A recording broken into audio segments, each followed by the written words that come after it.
नमस्कार। स्वदेशी आत्मनिर्भर भारत के 130वें कार्यक्रम में आप सभी का स्वागत है, अभिनंदन है। स्वदेशी आत्मनिर्भर भारत के 130वें पुष्प में आज हमें जिन महानुभावों का पाथेय मिलेगा, आप हैं आदरणीय professor Ramesh Chandra Gaur ji, dean and director पुस्तकालय और सूचना, हेड है कलानिधि डिवीजन, इंदिरा गांधी राष्ट्रीय कला केंद्र के, संस्कृति मंत्रालय, भारत सरकार। तो आपका स्वागत, अभिनंदन है आज के कार्यक्रम में। आज हम सभी के साथ में हम सभी के जो मुख्य अतिथि हैं, आदरणीय डॉक्टर कुंदन कुमार जी।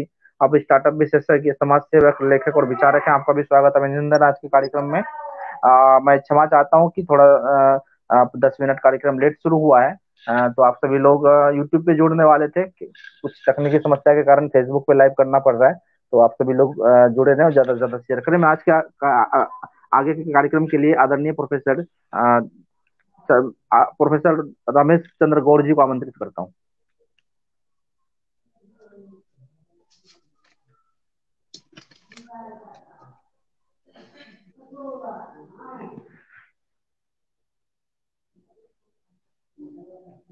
आप माइक अनम्यूट कर लीजिए, माइक अनम्यूट कीजिए। धन्यवाद मनीष, धन्यवाद डॉक्टर कुंदन कुमार, धन्यवाद मुझे आज इस कार्यक्रम में आमंत्रित करने के लिए। ये मेरा बहुत ही आज मैं सौभाग्यशाली हूँ कि इस मंच पर मुझे अपने विचार भारतीय सांस्कृतिक विरासत को लेके साझा करने का आप सब लोगों के साथ मौका मिला है। मैं जो मेरा पावर पॉइंट प्रेजेंटेशन है उसको मैं शेयर करता हूँ, उसके बाद फिर मैं अपना मेरा जो वक्तव्य है उससे शुरू करूँगा। तो 2 मिनट मुझे आप का टाइम दीजिए।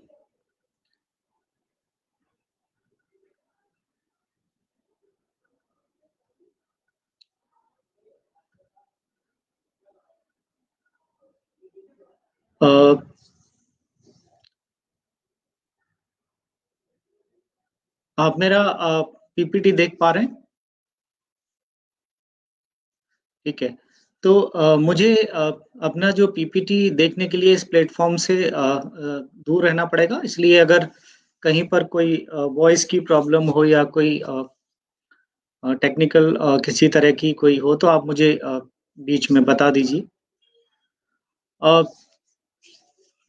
आज का जो मेरा ये वक्तव्य है, जो मैं बात करने जा रहा हूँ, जो भारत की सांस्कृतिक विरासत है, जो कि दोनों कल्चरल हेरिटेज और लैंग्वेज डाइवर्सिटी के तौर पर हमारे बीच में है, तो उसका प्रिजर्वेशन, उसकी डिजिटल प्रिजर्वेशन और किस तरीके से वो हमारी जो आने वाली पीढ़ियां हैं उनके लिए हम इसको धरोहर के रूप पे रख के जाएं, and how we can basically disseminate it not just to the Indian but to rest of the world। तो उन्हीं सभी बातों को लेके मैं अपने विचार यहाँ पर रखूंगा।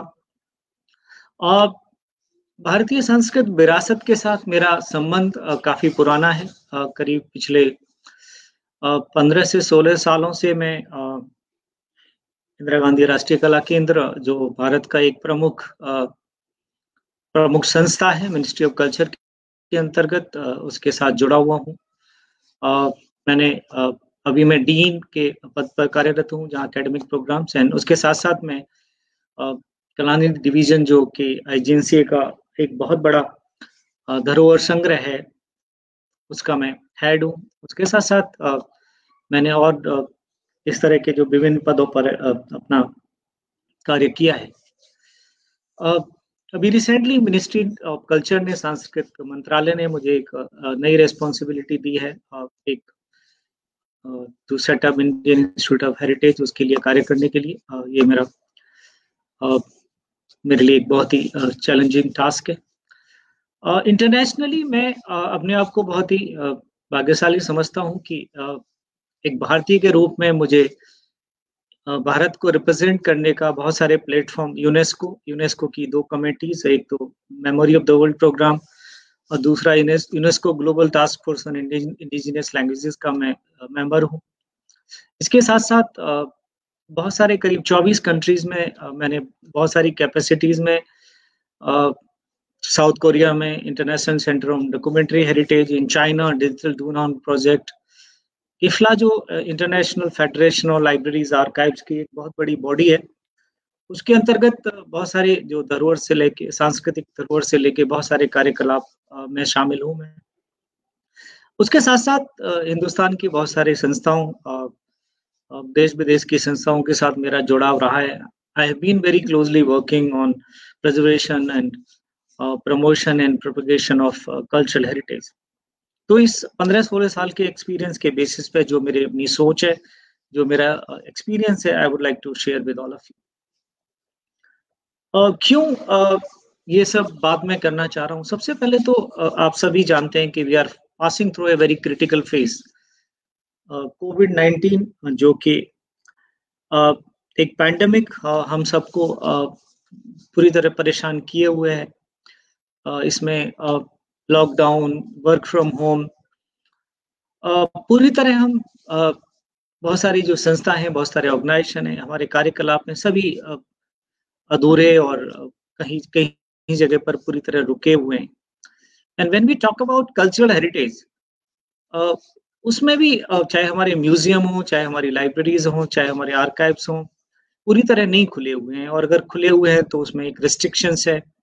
तो हमारे बहुत सारे जो रिसर्चर हैं, हमारी जो आम पब्लिक है, अगर बहुत सारे मोन्यूमेंट्स काफी समय तक बंद रहे, बहुत सारे म्यूजियम काफी समय तक बंद रहे, रिसर्च करनी हो या अपनी धरोहर को जाके उसको देखना हो, तो एक बहुत सारी बाधाएं खड़ी हुई। तो इस पैंडेमिक के दौरान हमें एक चीज सभी को बहुत रियलाइज हुआ कि ये जो जितना भी हमारी धरोहर है, अगर काश ये डिजिटल फॉर्म में हमारे पास अवेलेबल होती, अगर ये जितना भी हमारे म्यूजियम है ये वर्चुअल म्यूजियम के तौर पे अवेलेबल रहते, जितने भी हमारे लाइब्रेरीज और आर्काइव्स हैं उनकी सारी डिजिटाइजेशन करके वो सारा डिजिटल एक्सेस होता, जितने भी हमारे मोन्यूमेंट्स हैं इनके वॉक थ्रू क्रिएट करके अगर हम वर्चुअल वॉक थ्रू एनिमेशन के थ्रू इमर्सिव टेक्नोलॉजी की हेल्प से अगर हमने वर्चुअल वॉक थ्रूज क्रिएट किए होते तो बड़ा आसान होता। हम लोग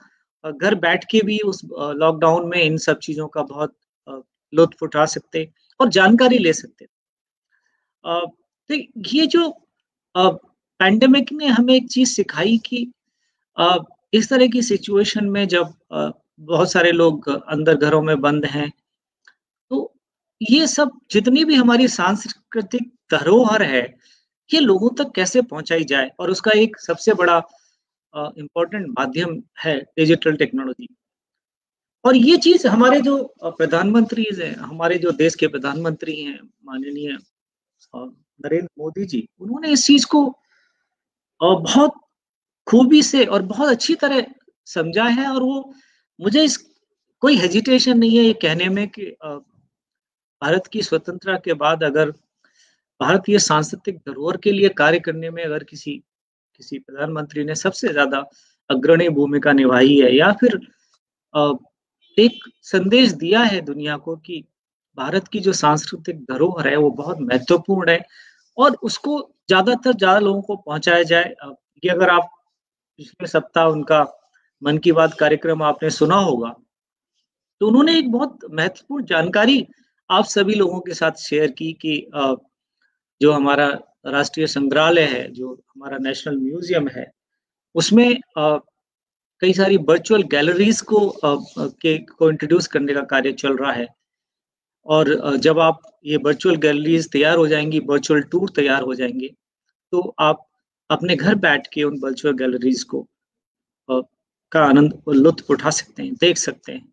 और चाहे वो पैंडेमिक हो या दूसरी कोई साधन हो, कई बार हमारे पास डिस्टेंस की लिमिटेशन होती है। नेशनल म्यूजियम दिल्ली में है, कश्मीर में बैठा हुआ, कन्याकुमारी में बैठा हुआ कोई भी आम नागरिक, हर कोई दिल्ली नहीं आ सकता। लाल किला दिल्ली में है, ताजमहल आगरा में है, बहुत सारी जो हमारी हम्पी या फिर अजंता, अलोरा, इतने महत्वपूर्ण हमारी जो धरोहर है, जगह जगह स्कैटर्ड है, कुतुब मीनार है।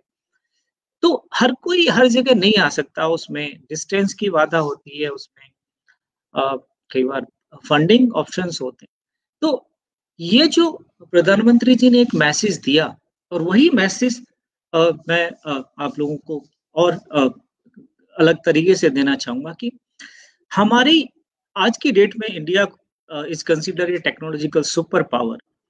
तो ये जो टेक्नोलॉजिकल सुपर पावर का हमारा जो टैग है, अगर इसका हम सही मायनों में इस्तेमाल करें और अपनी जितनी भी सांस्कृतिक धरोहर है, उसको हम ज़्यादा से ज़्यादा लोगों तक पहुँचाएँ, तो ये एक बहुत बड़ा कदम होगा। और इसीलिए मैंने ये जो टॉपिक चुना, और आप लोगों को मैं इसके बारे में अक्सर बहुत बार बात करता रहता हूँ कि अ, डिजिटाइज़ेशन एक बहुत ही महत्वपूर्ण चीज़ है। अ, और इसके पीछे क्या रीज़न है? देखिए, हमारी जितनी भी सांस्कृतिक धरोहर है, हर हर धरोहर, हर कल्चरल हेरिटेज मटेरियल का एक पर्टिकुलरली लाइफ स्पैन होता है। दुनिया में हर कुछ भी हमेशा रहने वाली चीज़ नहीं है। अ, चाहे वो पेपर हो, चाहे वो किसी भी तरह का मटेरियल हो, या किसी भी तरह की अ, कोई भी सामग्री हो, वो हमेशा नहीं रह सकती। हम उसकी कंज़र्वेशन के थ्रू हम उसकी कुछ लाइफ बढ़ा सकते हैं, हम पेपर को कंज़र्व कर सकते हैं। लेकिन हमेशा हम उस ओरिजिनल मटेरियल को प्रिज़र्व नहीं कर सकते, और ये फैक्ट है। तो अ, ये सारा जो ओरिजिनल मटेरियल है, इसको अगर हमेशा प्रिज़र्व नहीं कर सकते, तो हमारे पास उसका साधन क्या है कि हम उसको हमेशा प्रिज़र्व कर सकें।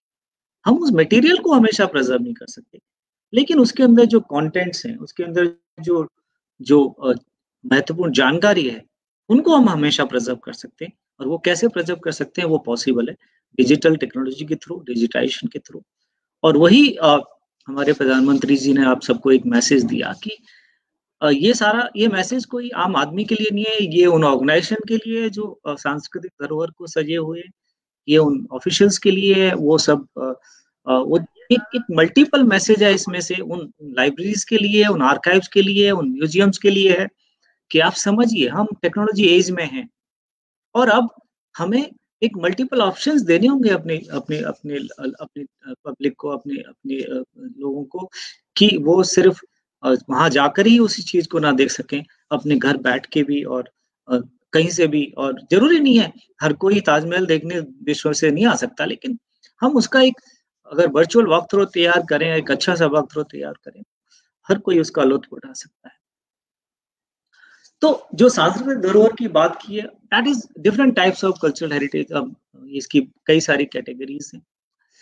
अ, अगर हम इनको क्लासिफाई करें और भारत के बारे में बात करें, देखिए डॉक्यूमेंट्री हेरिटेज, जिसमें कि ऑडियो, वीडियो, मैन्युस्क्रिप्ट्स, और हर तरह का प्रिंट और नॉन प्रिंट और डिजिटल मटेरियल, जिसमें कि हमारी टेक्सचुअल बेस्ड, इमेज बेस्ड और विजुअल बेस्ड सांस्कृतिक धरोहर के बारे में।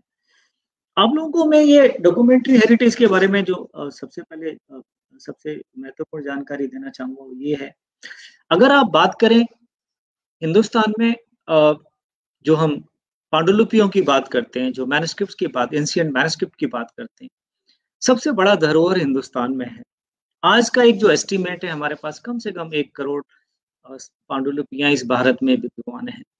अगर हम अपनी पुरानी सभ्यता की बात करें, तो वो अ, 1 करोड़ 10 करोड़ में भी कन्वर्ट हो सकता है, 10 करोड़ भी हो सकती है। लेकिन अ बहुत सारे जो इन्वेजन्स हुए, बहुत सारी जो हमारी जो लापरवाही रही, उसमें हमने बहुत सारी धरोहर को, कुछ को हमने खोया, कुछ लोग लेके चले गए, कुछ डैमेज किया गया इन्वेजन के दौरान, अटैक्स के दौरान।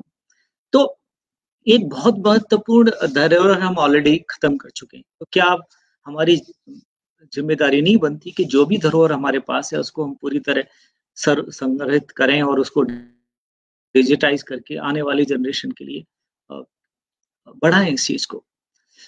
इसी तरीके से हम जब इंटेंजिबल कल्चर हेरिटेज की बात करते हैं, फ़ोक म्यूज़िक की बात करते हैं, हम ओरल ट्रेडिशंस की बात करते हैं, हम परफॉर्मिंग आर्ट की बात करते हैं, हम सोशल प्रैक्टिसेस की बात करते हैं, हम वास्तुशास्त्र की बात करें, हम रिचुअल्स की बात करें, हम हीलिंग प्रैक्टिसेस की बात करें। तो ये सारी चीज़ें जो हमारी इंटेंजिबल कल्चरल हेरिटेज, जो हमारी सभ्यता है, बहुत सारी चीज़ें लुप्त होती जा रही हैं।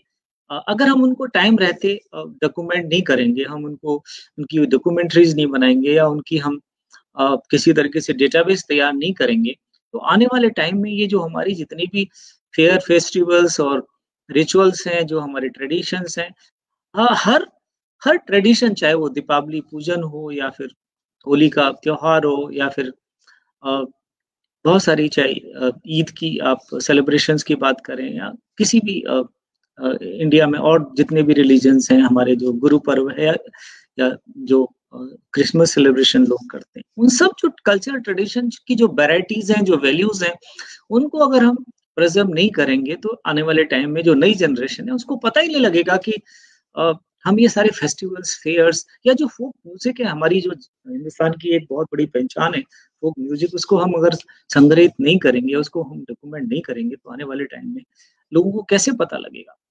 जो टेंजिबल हेरिटेज है एक बहुत बड़ा हिस्सा है, जो इसमें मूवेबल कल्चरल हेरिटेज में हमारे बहुत सारे जो पेंटिंग्स हैं, स्कल्पचर्स हैं, कॉइन्स हैं, आर्टिफैक्ट्स हैं, आर्ट ऑब्जेक्ट्स हैं, बहुत सारी जो और इमूवेबल कल्चरल हेरिटेज में, जिसमें इतने सारे मोनूमेंट्स हैं, इतनी सारी आर्कियोलॉजिकल साइट्स हैं, और बहुत सारी अंडर वाटर कल्चरल हेरिटेज जिसको हमने बहुत अभी पूरी तरह एक्सप्लोर ही नहीं किया है, और बहुत सारी जो नेचुरल हेरिटेज हैं, अ, हमारे जो कल्चरल लैंडस्केप हैं, जो हमारे जियोलॉजिकल फॉर्मेशंस हैं, तो ये जब हम एक सांस्कृतिक विरासत की बात करते हैं, तो ये सारी जो हेरिटेज हमारी है, इसका एक महत्वपूर्ण पहलू अभी भी हम लोगों से डॉक्यूमेंटेशन से वंचित है। इसकी पूरी जानकारी, इसकी पूरी डिजिटाइजेशन, इसका पूरा डिजिटल एक्सेस अभी भी हमारे पास नहीं।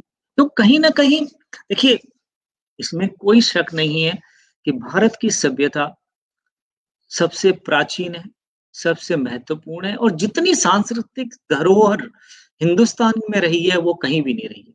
अगर आप अ, हमारी जो एंशिएंट टाइम की बात करें, चाहे वो अंकोबार का टेम्पल हो या रामायण ट्रेडिशंस हो जो ईस्ट एशिया में फैला हुआ है, ये जितना भी हमारे सांस्कृतिक ट्रेडिशंस, धरोहर जो भी है, ये बहुत एक हमारे हिंदुस्तान की एक उस युग की हमें गाथा बताता है कि भारत कितना श्रेष्ठ भारत था। भारत एक दुनिया का एक सिरमौर था। लेकिन अगर हम आज की बात करें, अगर हम ये बात करें कि भारत श्रेष्ठ था, भारत बहुत सांस्कृतिक धरोहर को बहुत ही दुनिया में एक लीडर था, वो था होने से काम नहीं चलता। अभी तो हमें होना है, आज हमें ये प्रूव करना है, हमें ये बताना है कि भारत की जो सांस्कृतिक धरोहर है, जो भारत की आज पेंडेमिक में आप सब लोग जानते हैं कि अगर साइंटिफिकली भी हम बात करें, हमारे बहुत सारे जो ट्रेडिशंस हैं वो बहुत ही साइंटिफिक बेस्ड हैं। चाहे हम प्रणाम करते हैं हाथ जोड़ के, ये पेंडेमिक जो कोरोना वायरस में ये जो वायरस स्प्रेड होता है हैंड टचिंग के द्वारा, तो ये जो हमारे कल्चर ट्रेडिशंस भी इसी तरीके से बनाए गए कि इस तरह की जो बीमारियां जो ट्रांसफर होती हैं, जो ये डिजीज हैं जो माइग्रेट होते हैं टचिंग से या फिर थ्रू स्नीजिंग और थ्रू डिफरेंट वेज, तो ये सारी चीजें जो हमारी धरोहर है उनको अगर श्रेष्ठ बनाना है, तो सबसे पहले तो हमें अपनी अपनी अपनी अपनी अपनी पब्लिक को, अपने लोगों को पहले सारी चीजें जानकारी देनी होगी। हमें अपने बच्चों को स्कूल में, कॉलेजेस में उन तक ये सारी चीजें उनको कन्विंस करना पड़ेगा, जो कि एक मॉडर्न वेस्टर्नाइजेशन कल्चर को लेके बहुत ज्यादा इम्पैक्ट इन्फ्लुएंस है। तो ये जितनी भी धरोहर की मैं बात कर रहा हूँ, इस धरोहर को लोगों तक पहुंचाने के लिए हमें बहुत सारे कदम उठाने पड़ेंगे। एक चीज हमें और दिमाग में रखनी पड़ेगी कि ये जो कल्चरल हेरिटेज है, अगर हम मैन्युस्क्रिप्ट की बात करें या फिर, क्योंकि अभी बाउंड्रीज हैं, अ, आज कंट्रीज की बाउंड्रीज हैं, लेकिन एक जमाना था कोई कंट्रीज की बाउंड्रीज नहीं थी, एक कॉमन सिविलाइजेशन था। अ, अ, ये जो बाउंड्रीज हमने बनाई है, इससे पहले जो भी कल्चरल हेरिटेज है, चाहे वो मैन्युस्क्रिप्ट हो या दूसरी तरह के कल्चरल ट्रेडिशंस हो, तो इसलिए हमेशा ये मानना चाहिए कि ये जो कल्चरल हेरिटेज है that belongs to humanity, not restricted to any community, state or country. That's my strong belief कि ये सबकी धरोहर है, और इसको ग्लोबल डेवलपमेंट से इसको लिंक करना बहुत जरूरी है। अगर हम सस्टेनेबल डेवलपमेंट की बात करते हैं, तो basically all elements of global development are directly connected with the humanity, and so is the culture. So this is our responsibility, all stakeholders in archives, museum, libraries, and other cultural heritage resources, that we have to sustain it, we have to sustain our heritage, we have to sustain our heritage, and culture heritage key for inclusive growth. ये सारी चीजें दिमाग में रखिए। और ये जो UN के सस्टेनेबल डेवलपमेंट गोल्स हैं, उसमें अगर आप देखें, culture has a crucial role to play. अगर अब एसडीजी 11 की बात करें, make cities and human settlement inclusive, safe, resilient and sustainable. Target 11.4 calls for strengthening efforts to protect and safeguard the world's cultural and natural heritage. If you talk about target 8.3 and 8.5 of SDG 8, they also talk about strengthening trade in culture, goods and services. If you talk about the creative industries and cultural infrastructure are valuable resources for generating livelihood, like whatever arts and craft we are talking about. This is all is a sustainable means of livelihood. It's a good employment opportunity. तो इसमें भी हमें definitely we have to think. Tourism is rapidly growing economic sector, both within the country or region and around the world. So cultural tourism has to promote it because it accounts 40% of the world tourism revenues. So we have to really think that जो भी हमारा जो cultural economy है, cultural industry है, वो एक development से link हो। देखिए कई जगह हम लोग बात करते हैं कि हमारी जो एम्प्लॉयमेंट अपॉर्चुनिटीज हैं वो कई बार हमारे जो आर्टिस्ट हैं या पर्टिकुलरली पैंडेमिक में बहुत सफर किया है उन्होंने, बहुत सारी एम्प्लॉयमेंट अपॉर्चुनिटीज को एक तरह से सेटबैक हुआ है, लेकिन हमें उनको आगे बढ़ाना है और उसके लिए हमें इस बारे में आगे से अपने स्टेप्स लेने होंगे।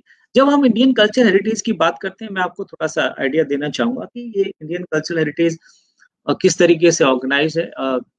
लाइक मैंने डॉक्यूमेंट्री हेरिटेज की बात की, तो मिनिस्ट्री ऑफ कल्चर में बहुत सारे इंस्टीट्यूशंस हैं, नेशनल आर्काइव ऑफ इंडिया है, नेशनल लाइब्रेरी है, नेहरू मेमोरियल है, आईजीएनसी है, एशियाटिक सोसाइटी, बहुत सारे ऑर्गेनाइजेशंस हैं जो स्पेसिफिकली इस पर कार्य कर रहे हैं कि उस जितनी भी डॉक्यूमेंट्री हेरिटेज है, मैनुस्क्रिप्ट है, रेयर बुक्स हैं और तरह तरह के विजुअल्स अदर मटेरियल, उन सब का संग्रह किया हुआ है और उनके लिए कार्य कर रहे हैं।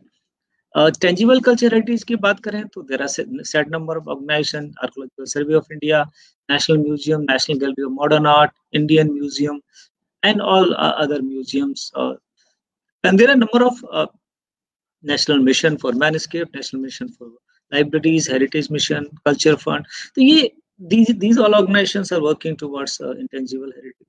And we talk about tangible heritage, and when we talk about intangible heritage, so National School of Drama, IGNC itself, Sahitya Academy, Lalit Kala Academy, Sangeet Academy, और बहुत सारे जो हमारे south, central, north, east west जो cultural zones centers हैं, they are also working on. तो ये सारे organizations, and apart from that we have the libraries and archives and museum in state also, like we have state museum, state archives, state libraries, which possesses lot of valuable universities are also having number of important collections to preserve it. So ये सारी जो धरोहर जगह जगह scattered है, इसको अगर हमें प्रिजर्व करना है तो और लोगों तक पहुंचाना है, तो उसके लिए what are the key issues? So first most important thing is wherever it is available, we need to collect, store and organize for long term preservation. Why I'm talking of the long term preservation कि कोई भी धरोहर उसकी अपनी merit के हिसाब से, और जो हमारी कल्चरल हेरिटेज है वो तो पोस्टरिटी के आज 500 साल पुरानी, 600 साल पुरानी मैनुस्क्रिप्ट हमारे को देखने को मिलती हैं, तो हमारे जो एंसेस्टर थे उन्होंने कार्य किया और उनको संजो के रखा और आज हम उनको देख पा रहे हैं। तो ये हमारी रिस्पॉन्सिबिलिटी है कि we need to collect it and we need to store and properly digitize it and make it accessible to the our posterity, our future generation. And ये जो ये जितनी भी धरोहर है, ये इसमें खाली कंटेंट्स में विजुअल्स ही नहीं है, जो टेक्स्ट है उसमें मल्टीलिंगुअलिटी एस्पेक्ट है। These are available in languages and scripts, मैं उसके बारे में आप लोगों को बात करूंगा कि वो कितनी इंपॉर्टेंट है। और ये सारे इश्यूज को ध्यान में रख के हम लोगों को, और कुछ सारे जो भी बैरियर्स हैं, अगर हम हमारे पास इंफ्रास्ट्रक्चर की कमी है, हमारे पास टेक्नोलॉजी की कमी है, या फिर हमारे पास बहुत सारी इकोनॉमिक बैरियर्स हैं, इन सब को ओवरकम करके हमें ये इंश्योर करना है। सबसे पहले ज़रूरी, जो हम डिजिटाइजेशन की बात करते हैं, उसमें सबसे इम्पोर्टेंट है कि we should have a catalogue of all the resources. A person should able to know which archive, which library, which museum contains what. Because if you don't know how will you go there? How will you? So खाली research point of view से नहीं, public attraction के point of view से सबसे पहले जरूरी है कि जितने भी हमारे लाइब्रेरी, म्यूजियम, आर्काइव्स हैं, उनका ऑटोमेशन होना जरूरी है। उनकी सारी जो रिसोर्सेज हैं, जो धरोहर है, उसकी कैटलॉगिंग होना जरूरी है। There are standard format, and I am really sorry to say कि हमारे बहुत सारे जो आर्काइव्स हैं, अभी मैंने एक सर्वे किया आर्काइव्स का, और उसमें मुझे जानकारी मिली कि बहुत सारे जो आर्काइव्स हैं, उनके पास अभी तक कैटलॉग तैयार नहीं है। उनको यही नहीं पता कि उनके पास कलेक्शन में क्या है। तो atomic cataloging is the most important thing, and that should be computerized, that should be accessible over the internet. So, and second important thing is by digitizing the देखिए, ये जितनी भी हमारी जो सांस्कृतिक धरोहर है, ये किसी भी कॉपीराइट से बाउंडिंग नहीं है। ये सब क्योंकि copyright is restricted up to 75 years after the death of author, तो वो सब ईयर्स क्रॉस हो चुका है। अभी इसमें कोई कॉपीराइट इश्यूज नहीं है। ये सिर्फ लोगों के माइंडसेट हैं, ये सिर्फ न किसी की ऑनरशिप है, because that belongs to the entire country.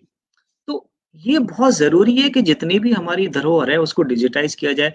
जैसे आईजीएनसीए में हम लोगों ने करीब 5 से 6 लाख मैन्युस्क्रिप्ट्स और 1-1.5 लाख से ज्यादा फोटोग्राफ्स और बहुत सारी चीजों को हमने डिजिटाइज करके डिजिटाइज किया हुआ है। तो इस तरीके से डिजिटल लाइब्रेरी क्रिएट करना बहुत जरूरी है। और जो मैं यहाँ पर सबसे महत्वपूर्ण बात कर रहा हूँ, डिजिटल लाइब्रेरी तो एक्सेस के लिए ठीक है, लेकिन सबसे इंपॉर्टेंट है digital preservation for long term. फर्क क्या है दोनों में? देखिए, ये एक बेसिक फर्क बहुत समझना जरूरी है।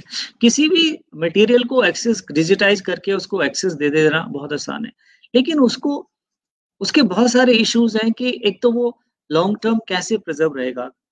उसके लिए कल को सर्वर क्रैश हो गया तो उसके लिए क्या आपको मल्टीपल टेक्नोलॉजीज की हेल्प से आपको मल्टीपल सर्वर्स या मिरर सर्वर्स क्रिएट करने होंगे। आपने सिस्टम क्रिएट करना होगा जो ऑटोमेटिकली उसको बैकअप लेता रहे। उसके साथ साथ फिर उसकी ऑथेंटिसिटी कैसे एस्टेब्लिश होगी, कल को कोई उसको मैनिपुलेट ना करे, उसकी कंटेंट चेंज ना करे। तो लॉन्ग टर्म प्रिजर्वेशन के लिए बहुत सारे जो एस्पेक्ट्स हैं वही मैं बताने कि उसके लिए हमारे पास आई थिंक सबसे जो कुछ इनिशिएटिव्स रहे हैं, और ये बहुत बड़ी इंपॉर्टेंट फैक्ट है कि digital preservation link the past with the future. And another important thing is that knowledge is one of the few things that lasts. Every media has certain life. मैंने जैसे आपको बताया, now significant part of world's knowledge and heritage created in born digital form. अगर हम अब की बात करें, मान लीजिए पहले जो मैन्युस्क्रिप्ट पाम लीफ पर लिखी गई या फिर बर्च पेपर पर लिखी गई, वो काफी सालों तक संग्रहित रही, लेकिन आज की डिजिटल टेक्नोलॉजी तो बहुत अनसर्टेन है। तो उसको कैसे प्रिजर्व करना है, इसके लिए disaster risk reduction and safeguarding models कैसे बनाने हैं, स्ट्रेटेजीज कैसे बनानी है, कैसे प्रिजर्व करना है इस मेमोरी ऑफ द वर्ल्ड को, उसके लिए ये समझना जरूरी है कि बहुत फर्क है जो मीडिया पहले था और आज में। अगर हम बात करें क्ले टैबलेट की लाइफ 10,000 ईयर्स तक हम लोग एस्टिमेट कर सकते हैं, लेकिन आज अगर हम हार्ड डिस्क की बात करें तो it can crash any point of time. So keeping in that in mind, we have to really understand कि we have to find out various multiple ways of preservation of the material, and in that context one thing is very very important कि it is not a choice, it is a compulsion. Now digitization has to be there because it increase access, it improves services, it also help in reducing the handling of the original material, it also help in developing collaborative resources. आप portability कहीं से भी कहीं लेके जा सकते हो, उसके मल्टीपल कॉपीज बना सकते हो, बहुत सारे लोग एक साथ एक्सेस कर सकते हैं। There are so many advantages of that. ऐसा नहीं कि इंडिया में इसके लिए कोशिश नहीं हो रही है। There are number of initiatives taken in form of certain manuscript digital library, audio video digital library, virtual museum की डायरेक्शन में भी कुछ इनिशिएटिव हुए हैं। लेकिन जितने भी इनिशिएटिव ये जो चाहे वो डिजिटल लाइब्रेरी ऑफ इंडिया हो या फिर एनडीपी प्रोग्राम हो या फिर एनवीएलआई हो या national digital library of India हो, ये जो सारे इनिशिएटिव है ये सफिशिएंट नहीं है। पहली बात तो इनमें कहीं ना कहीं एक कोलैबोरेटिव मॉडल की कमी है और विजन की कमी है, और एक जो हम बात करते हैं कि हमारी पूरी धरोहर को कैसे संजो के रखेगा, उस चीज की एक बहुत बड़ी कमी है। तो ये बहुत जरूरी है कि सबसे पहले तो हमें ये सोचना पड़ेगा कि एक क्या मॉडल होना चाहिए। एक इस पूरे के पूरी जो धरोहर है इसको अगर हमें सिंगल विंडो एक्सेस देना है तो हमें इसके लिए मॉडल क्या होना चाहिए, और उस मॉडल से पहले जरूरी है कि हमें एक विजन तैयार करना, एक नेशनल डिजिटल प्रिजर्वेशन प्रोग्राम होना बहुत जरूरी है। और कहीं ना कहीं वो कोऑर्डिनेशन की कमी है, फंड से ज्यादा एफर्ट्स की कमी है। तो वो सारी चीजें जैसे अब पीस मील बेसिस पे हम लोगों ने भी आईजीएनसीए में काफी सारा काम किया है। आईजीएनसीए जैसे कि आप जानते हैं कि is a leading organization and we have been acquiring personal collection of eminent scholars both in form of print libraries, जैसे हमारे पास करीब 25 पर्सनल लाइब्रेरीज हैं। इसके अलावा हमारे पास कल्चरल आर्काइव में बहुत सारे रेयर फोटोग्राफिक कलेक्शंस हैं। लिटरेचर में voice of Tagore, Akhil Mishra, doctor R C. रफरा collection. We have literature on Gurudev Rabindranath Tagore. वस्तु शिल्प में अगर हम बात करें, हमारे पास बहुत सारे स्कल्पचर्स हैं, बहुत सारे जो इवन अजंता केव की बहुत सारे स्लाइड्स हैं वो जिनको हमने डिजिटाइज किया हुआ है। लांसडेन कलेक्शन है हमारे पास। फोटोग्राफी में राजा दीनदयाल एक बहुत ही एमिनेंट कलेक्शन था, उसका कंप्लीट स्टूडियो, कार्टियो बेशो, डीआरडी वालिया, बहुत सारे जो कलेक्शंस हैं जो हमारे पास हैं, जिसमें अश्विन मेहता का है, शंभू शाह का कलेक्शन है, डेविड लोरिस्ट का कलेक्शन है। संगीत में हमारे पास कृष्ण स्वामी कलेक्शन है, एस नटराज कलेक्शन है, वीके रंगरा कलेक्शन है, रंगनायक की अयंगर कलेक्शन है, और भी बहुत सारे एलिजाबेथ ब्रूनर्स की पेंटिंग्स हैं हमारे पास। तो ये जितना भी सारा कलेक्शन हमने इसको एक्वायर किया है, तो एक बहुत बड़ा भंडार हमारे पास है। आईजीएनसीए ने अपना एक पार्ट प्ले किया है, लेकिन alone IGNCA can not do everything. जैसे कि हमने कोशिश की है, बहुत सारे पर्सनल जो एमिनेंट स्कॉलर्स थे उनको इनकरेज किया है, उन्होंने अपने कलेक्शंस को डोनेट दिया है। ये मोहन खोकर डांस कलेक्शन की कुछ ग्लिम्सेस हैं जो हमारे पास एक उनके पुत्र ने दिया है हमें। तो ये इस तरह की जो और ये बहुत सारे हमारे पास विजुअल हैं, 1,08,000 के करीब विजुअल हैं। तो लेकिन ये छोटा सा एक हिस्सा है जो हमारी जो विजुअल सांस्कृतिक धरोहर है या फिर हमारी जो स्कल्पचर्स हैं, इनका एक छोटा सा हिस्सा है। और भी बहुत सारे ऑर्गेनाइजेशन पे जहाँ इस तरह की धरोहर है, लेकिन अनफॉर्चुनेट पार्ट है कि ये धरोहर अभी भी ऑनलाइन इंटरनेट पे अवेलेबल नहीं है। हमने डिजिटाइज जरूर किया है, लेकिन अभी तक हम उसको इंटरनेट पे एक्सेस नहीं दे पाए हैं, जिसमें कि बहुत सारी लिमिटेशंस हैं। एक बहुत ही जो इम्पोर्टेंट चीज मैं आप लोगों को इस सेकंड पार्ट में बात करना चाहूंगा, वो मैन्युस्क्रिप्ट के बारे में बात करना चाहूंगा। जैसे कि मैंने बताया कि हिंदुस्तान में कम से कम 1 करोड़ मैन्युस्क्रिप्ट एस्टिमेटेड हैं, जिसमें से हम आईजीएनसीए ने 1989 में ही माइक्रोफिल्मिंग का प्रोजेक्ट शुरू किया था और 2009 तक करीब 3 लाख के करीब मैन्युस्क्रिप्ट को माइक्रोफिल्म किया और बाद में डिजिटाइज भी किया। उसके बाद 2003 में जब नेशनल मिशन फॉर मैन्युस्क्रिप्ट बना, तो नेशनल मिशन फॉर मैन्युस्क्रिप्ट में काम शुरू हुआ और नेशनल मिशन फॉर मैन्युस्क्रिप्ट के अंदर काफी सारा काम हुआ है। करीब 43 लाख मैन्युस्क्रिप्ट्स का कैटलॉगिंग हो चुका है, काफी सारा कंजर्वेशन हो चुका है, 3 लाख के करीब मैन्युस्क्रिप्ट भी डिजिटाइज हो चुकी है। ये सब जानकारी आपको ऑनलाइन मिल जाएगी। लेकिन मेरी जो यहाँ पर बात इन मैन्युस्क्रिप्ट को लेकर एक अलग ही सोच है और अलग आप लोगों के साथ में विचार शेयर करना चाहूंगा, और वो है कि ये जो मैन्युस्क्रिप्ट्स हैं बहुत सारे मीडिया में हैं, कुछ पेपर में हैं, पाम लीफ में है, वर्ड्सवर्थ मैन्युस्क्रिप्ट्स हैं, बम्बू लीफ मैन्युस्क्रिप्ट्स हैं, आयुर्वेद मैन्युस्क्रिप्ट्स हैं, स्क्रोल के ऊपर हैं, और ये जो मैन्युस्क्रिप्ट्स हैं बहुत सारी डिफरेंट लैंग्वेजेस में हैं, संस्कृत, अवधी, हिंदी, बंगला, डोगरी, गुजराती, मराठी, कश्मीरी, प्राकृत, पर्शियन, कन्नड़ा, पाली, पंजाबी, गुरमुखी जो बोलते हैं हम। तो ये बहुत सारी लैंग्वेजेस में मैन्युस्क्रिप्ट हैं। उन लैंग्वेजेस से ज्यादा एक जो इम्पोर्टेंट एस्पेक्ट है, जो मैं आप लोगों को हाईलाइट करना चाहूंगा, कि ये बहुत सारी स्क्रिप्ट्स में भी हैं। अब जैसे अगर हम संस्कृत की बात करें, संस्कृत लैंग्वेज है इन मैन्युस्क्रिप्ट की, बट इसमें आपको अलग-अलग स्क्रिप्ट मिलेंगी, आपको शारदा स्क्रिप्ट मिलेगी, आपको ब्राह्मी स्क्रिप्ट मिलेगी, इसमें आपको अ, ग्रंथ स्क्रिप्ट मिलेगी, आपको नंदी नागरी मिलेगी आपको। तो ये जो स्क्रिप्ट्स हैं, ये बहुत सारे हो सकता है आप अ, संस्कृत जानते हो, लेकिन अगर आप इन स्क्रिप्ट्स को नहीं जानते, तो कैसे उन मैन्युस्क्रिप्ट को पढ़ पाएंगे? और उसी का एक बहुत बड़ा रीजन है कि ये जो मैन्युस्क्रिप्ट जो कि हमारे बहुत सारे जो ट्रेडिशंस हैं, उसके अलावा एस्ट्रोनॉमी के ऊपर हैं, ये मैथमेटिक्स के ऊपर हैं, ये अ, आयुर्वेदा के ऊपर हैं, ये आर्किटेक्चर के ऊपर हैं। हमने कभी भी इन मैन्युस्क्रिप्ट में जो कंटेंट्स हैं, जो नॉलेज सिस्टम्स हैं, उनको मॉडर्न साइंस से जोड़ने की कोशिश नहीं की। और उसमें सबसे बड़ी बाधा है ये है कि ये जो लैंग्वेज है, ये जो स्क्रिप्ट्स हैं, आम आदमी की समझ से बाहर है। तो ये एक बहुत बड़ा चैलेंज है और बहुत बड़ी ज़रूरत भी है कि हम ज़्यादा से ज़्यादा स्कॉलर्स को इनकी जानकारी दें। और इसी श्रेणी में इंदिरा गांधी राष्ट्रीय कला केंद्र में मैन्युस्क्रिप्टोलॉजी एंड कैलिग्राफी में हमने कोर्स शुरू किया है।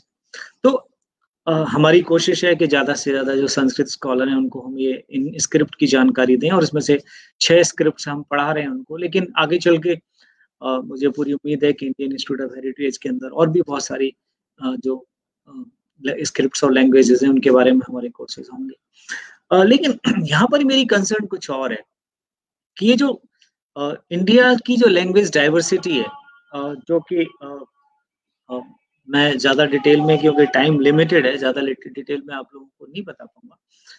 तो ये जो लैंग्वेज डाइवर्सिटी है, अगर हम कहें कि जो हमारे डिफरेंट लैंग्वेज फैमिलीज में क्लासिफिकेशन है लैंग्वेजेस का, ये लैंग्वेजेस शायद India is the most diversified country in terms of language. तो हमारी जो लैंग्वेज डाइवर्सिटी है, अब इसको कैसे हमें प्रिजर्व करना है? क्योंकि देखिए, जो मैन्युस्क्रिप्ट डिफरेंट लैंग्वेजेस में, डिफरेंट स्क्रिप्ट में है, अगर वो स्क्रिप्ट और लैंग्वेजेस ही नहीं जिंदा रहेंगी, तो आप उन कंटेंट को कैसे पढ़ेंगे? आपको कैसे पता लगेगा कि उन मैन्युस्क्रिप्ट के अंदर क्या लिखा हुआ है? अगर आपको ब्राह्मी नहीं आती है, आपको शारदा नहीं आती है, तो आप कैसे जानकारी लेंगे?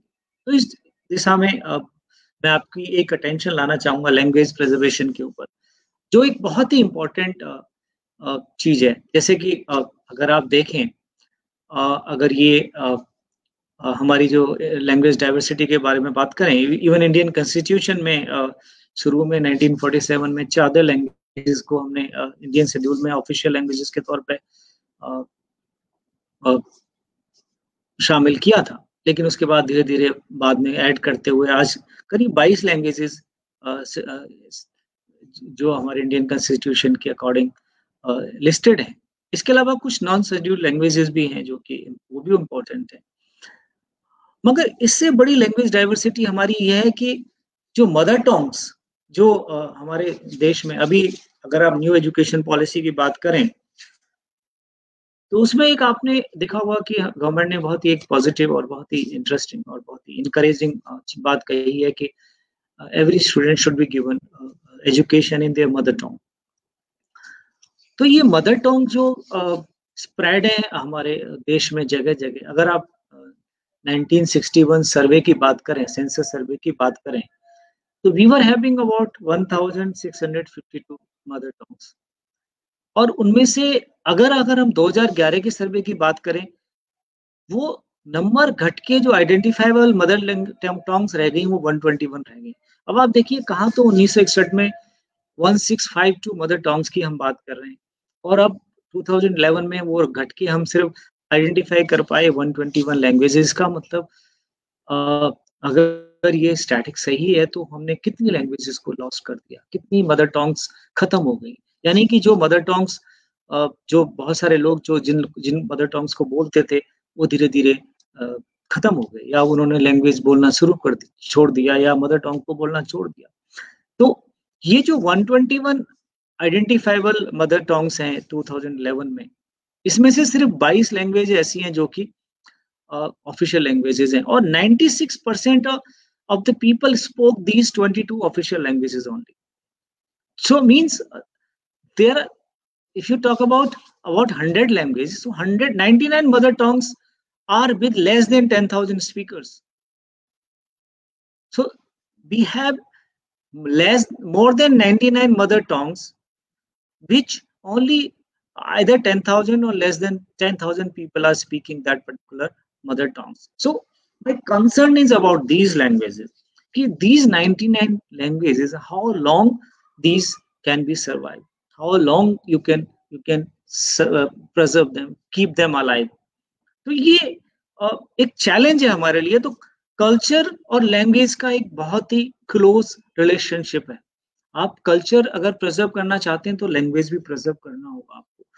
और जो हमारे फोक हो या हमारी जो जितनी भी हमारी डॉक्यूमेंट्री हेरिटेज हो, उनके लिए लैंग्वेज सबसे इम्पोर्टेंट है। तो अब क्या किया जाए, मतलब ये जो लैंग्वेज एंडेंजरमेंट है, उसके बारे में मैं आपको थोड़ी सी जानकारी देता हूँ। जो यूनेस्को और इंटरनेशनल बॉडीज की क्या डेफिनेशन है। Language extinct is not now, language have been dying since ancient times. Like मैंने आपको स्टैटिक्स दिया कि 1961 में हमारे पास 1652 मदर टंग्स थी, और अब 2011 में करीब 50 इयर्स में we lost so many languages. UNESCO atlas जो अभी क्रिएट किया गया था, उसमें 2500 languages were listed under danger categories, and out of that 192 languages were in India. और इनका जो level of endangerment क्या होता है, vulnerable. Most of the children speak the language. It may be restricted certain domains. Definitely endangered. Children no longer learn the language as mother tongue in the home. Severely endangered. Language is spoken grandparent and older generation. While the parent generation may understand, they do not speak it. Critically endangered. The youngest speakers are grandparents and older, and they speak the language partially infrequently. Means the younger generation, they are not speaking that particular language. And extinct, there is no speaker. So you can now test your language that the mother tongue which you are speaking is in which category. It is in vulnerable category, or definitely endangered, or severely endangered. There are a number of other criteria also, like based on how many people are living. We have organized some important events, like there is a Dard Aryan community in Ladakh. So in 2019, we organized a festival of Dard Aryans, and in that that community there are only 4,000 people, and they speak their native language. And out of that 4,000, all are not speaking. Their younger generations are not speaking.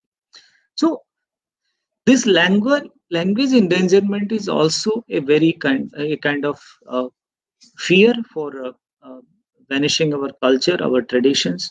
So along with the cultural traditions, we have to preserve these cultural languages. I give you some glimpses, like these are the languages which hardly common people are aware of that. Like how many of you know about Kharoshti, Sharda, Grantha? These all ancient script. Like this is the Brahmi script. How many of us know about it?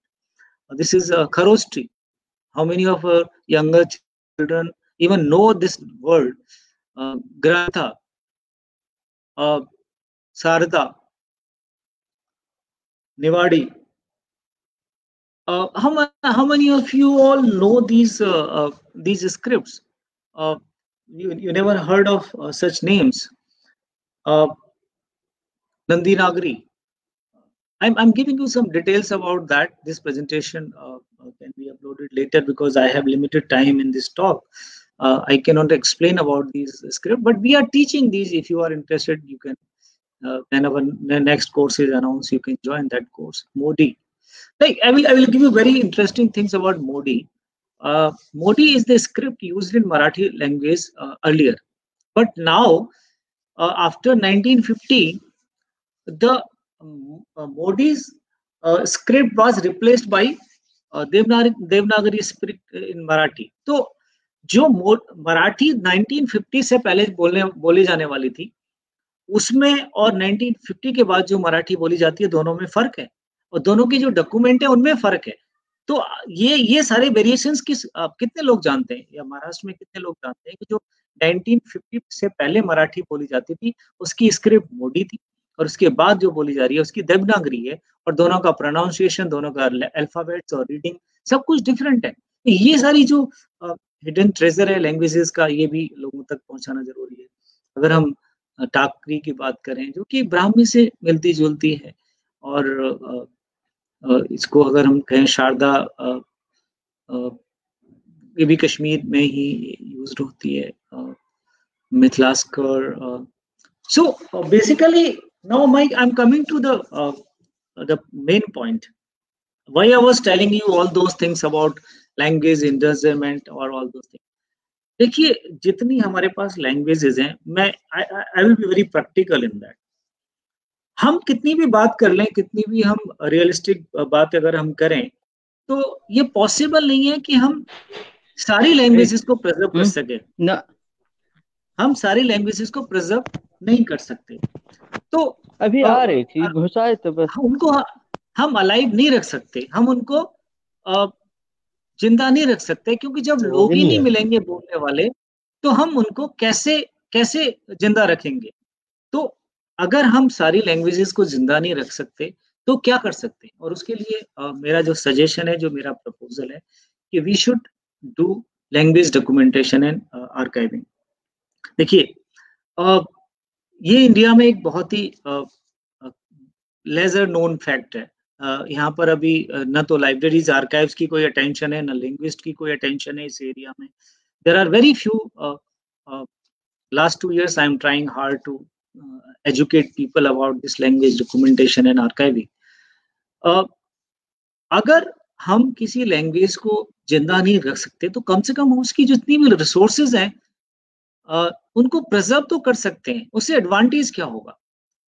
उससे advantage होगा अगर उसकी हम phonetic या phonology या morphology और syntax और semantic और ग्रामर और थिसोरस और जितने भी उसकी रिसोर्सेज हैं, अगर हम उनको किसी आर्काइव में, किसी लाइब्रेरी में प्रिजर्व कर लें, उनकी जो ऑडियो रिकॉर्डिंग है, उनकी जो वीडियो रिकॉर्डिंग है, लोग जो बोल रहे हैं, प्रोनाउंस कर रहे हैं, उनके जो अल्फाबेट्स हैं, उनको सबको अगर हम एक रिसोर्स के तौर पे प्रिजर्व करें, डॉक्यूमेंट करें डिजिटली, इन ऑडियो फॉर्म, इन वीडियो फॉर्म, इन डिजिटल फॉर्म, तो उससे क्या होगा?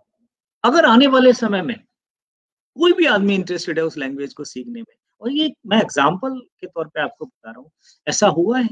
देयर इज ए कंट्री जहाँ पर एक इंसान ने अपने आर्काइव में जाके एक जो लैंग्वेज एक्सटिंक्ट हो चुकी थी उस लैंग्वेज को सीखा। पहले खुद सीखा, फिर उसने अपने परिवार को सिखाया, और उसके बाद कम्युनिटी मेंबर्स को सिखाया, और वो लैंग्वेज दोबारा से अलाइव हुई। तो language documentation and archiving is the most important way of preserving those endangered languages. तो इसमें कहीं ना कहीं हमें एजुकेशन की जरूरत है, कहीं ना कहीं हमें अवेयरनेस की जरूरत है, ट्रेनिंग की जरूरत है। तो जब या तो language, some language, many language we have already lost, but उनके कंटेंट्स हमारे पास हो सकते हैं कि तो लैंग्वेजेस को दोबारा हमें कैसे जिंदा करना है। अगर मान लीजिए मैन्युस्क्रिप्ट तो हमारे पास हैं, लेकिन लैंग्वेज खत्म हो गई है, तो उसको हम उसकी रिसोर्सेज के तौर पे उसको जिंदा रख सकते हैं। We can basically preserve these particular contents of the language, and by documenting it, by properly cataloging it, properly digitizing it.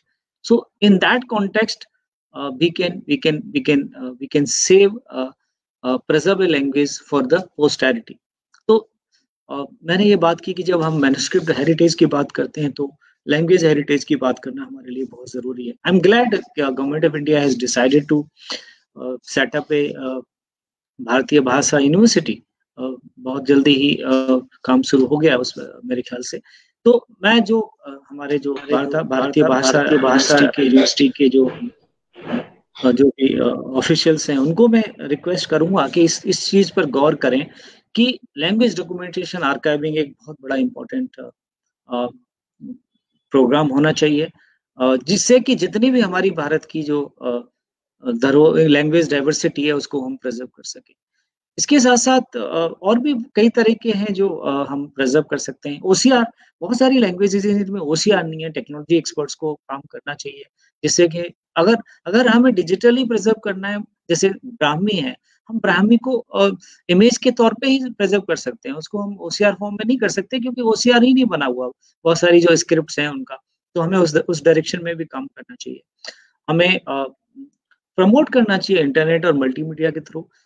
देखिए कोई भी लैंग्वेज अगर जिंदा रखनी है तो सबसे बड़ा काम है एजुकेशन ट्रेनिंग तो हम कर सकते हैं, लेकिन अगर पूरी तरह जिंदा रखने के लिए उस कम्युनिटी की रिस्पॉन्सिबिलिटी है। वो जो कम्युनिटी जो लैंग्वेज या मदर टंग बोलती है, हमें हेजिटेशन नहीं होना चाहिए, हमें शर्मिंदगी नहीं होनी चाहिए अपनी मातृभाषा बोलने में और उसको जिंदा रखने में। एक आदमी कई सारी लैंग्वेज सीख सकता है, क्यों नहीं सीख सकता? कोई अब मैं ग्लोबलाइजेशन में अगर हम रहते हैं, इंग्लिश सीखिए, English is essential language, but along with English you can learn other languages also. आप अपनी मदर टंग को भी जरूर सीखिए। तो वो सारी जो इस तरह की जो अभियान चलने चाहिए या अवेयरनेस होनी चाहिए, वो शायद कहीं नहीं है, और इसी डायरेक्शन में हम लोगों ने आईजीएनसीए में post graduate diploma in manuscript origin polygraphy शुरू किया है, और भी कई सारे शॉर्ट टर्म ट्रेनिंग प्रोग्राम हमने शुरू किए हैं। और इसके साथ-साथ आईजीएनसीए के छोटे-मोटे एफर्ट्स और हैं, एक ऑडियो वीडियो कल्चर आर्काइव या संगम ऐप के तौर पे या वैदिक हेरिटेज के तौर पे। एक जो लास्ट में मैं बात करना चाहूँगा कि अगर हमें अपनी धरोहर को, जो हमारी सांस्कृतिक विरासत को अगर हमें आगे बढ़ाना है, उसके लिए हमें लाइब्रेरीज़ को अ, सुदृढ़ करना होगा। हमें पब्लिक लाइब्रेरी सिस्टम को इम्प्रूव करना पड़ेगा। हमें हर पंचायत में एक लाइब्रेरी खोलनी होगी। हमें हर स्कूल में एक लाइब्रेरी खोलनी होगी। बहुत सारे रूरल एरिया में जो स्कूल्स हैं, उसमें लाइब्रेरी का कोई कंसेप्ट ही नहीं है। हमें उनको रिसोर्सेज़ देनी पड़ेगी। हम स्मार्ट सिटी की बात करते हैं, बट स्मार्ट सिटी में हम पब्लिक लाइब्रेरी की बात नहीं करते। हम नोएडा में इतना बड़ा मेट्रो है, लेकिन कहीं पर भी नोएडा जैसे बड़े शहर में कोई भी पब्लिक लाइब्रेरी है। गुड़गाँव में कोई पब्लिक लाइब्रेरी नहीं है। पूरी दिल्ली के लिए एक दिल्ली पब्लिक लाइब्रेरी है। तो हमें कहीं न कहीं पब्लिक लाइब्रेरी सिस्टम को स्ट्रेंथन करना पड़ेगा। हर स्टेट को जो स्टेट लाइब्रेरीज़ हैं उनको एनकरेज करना पड़ेगा।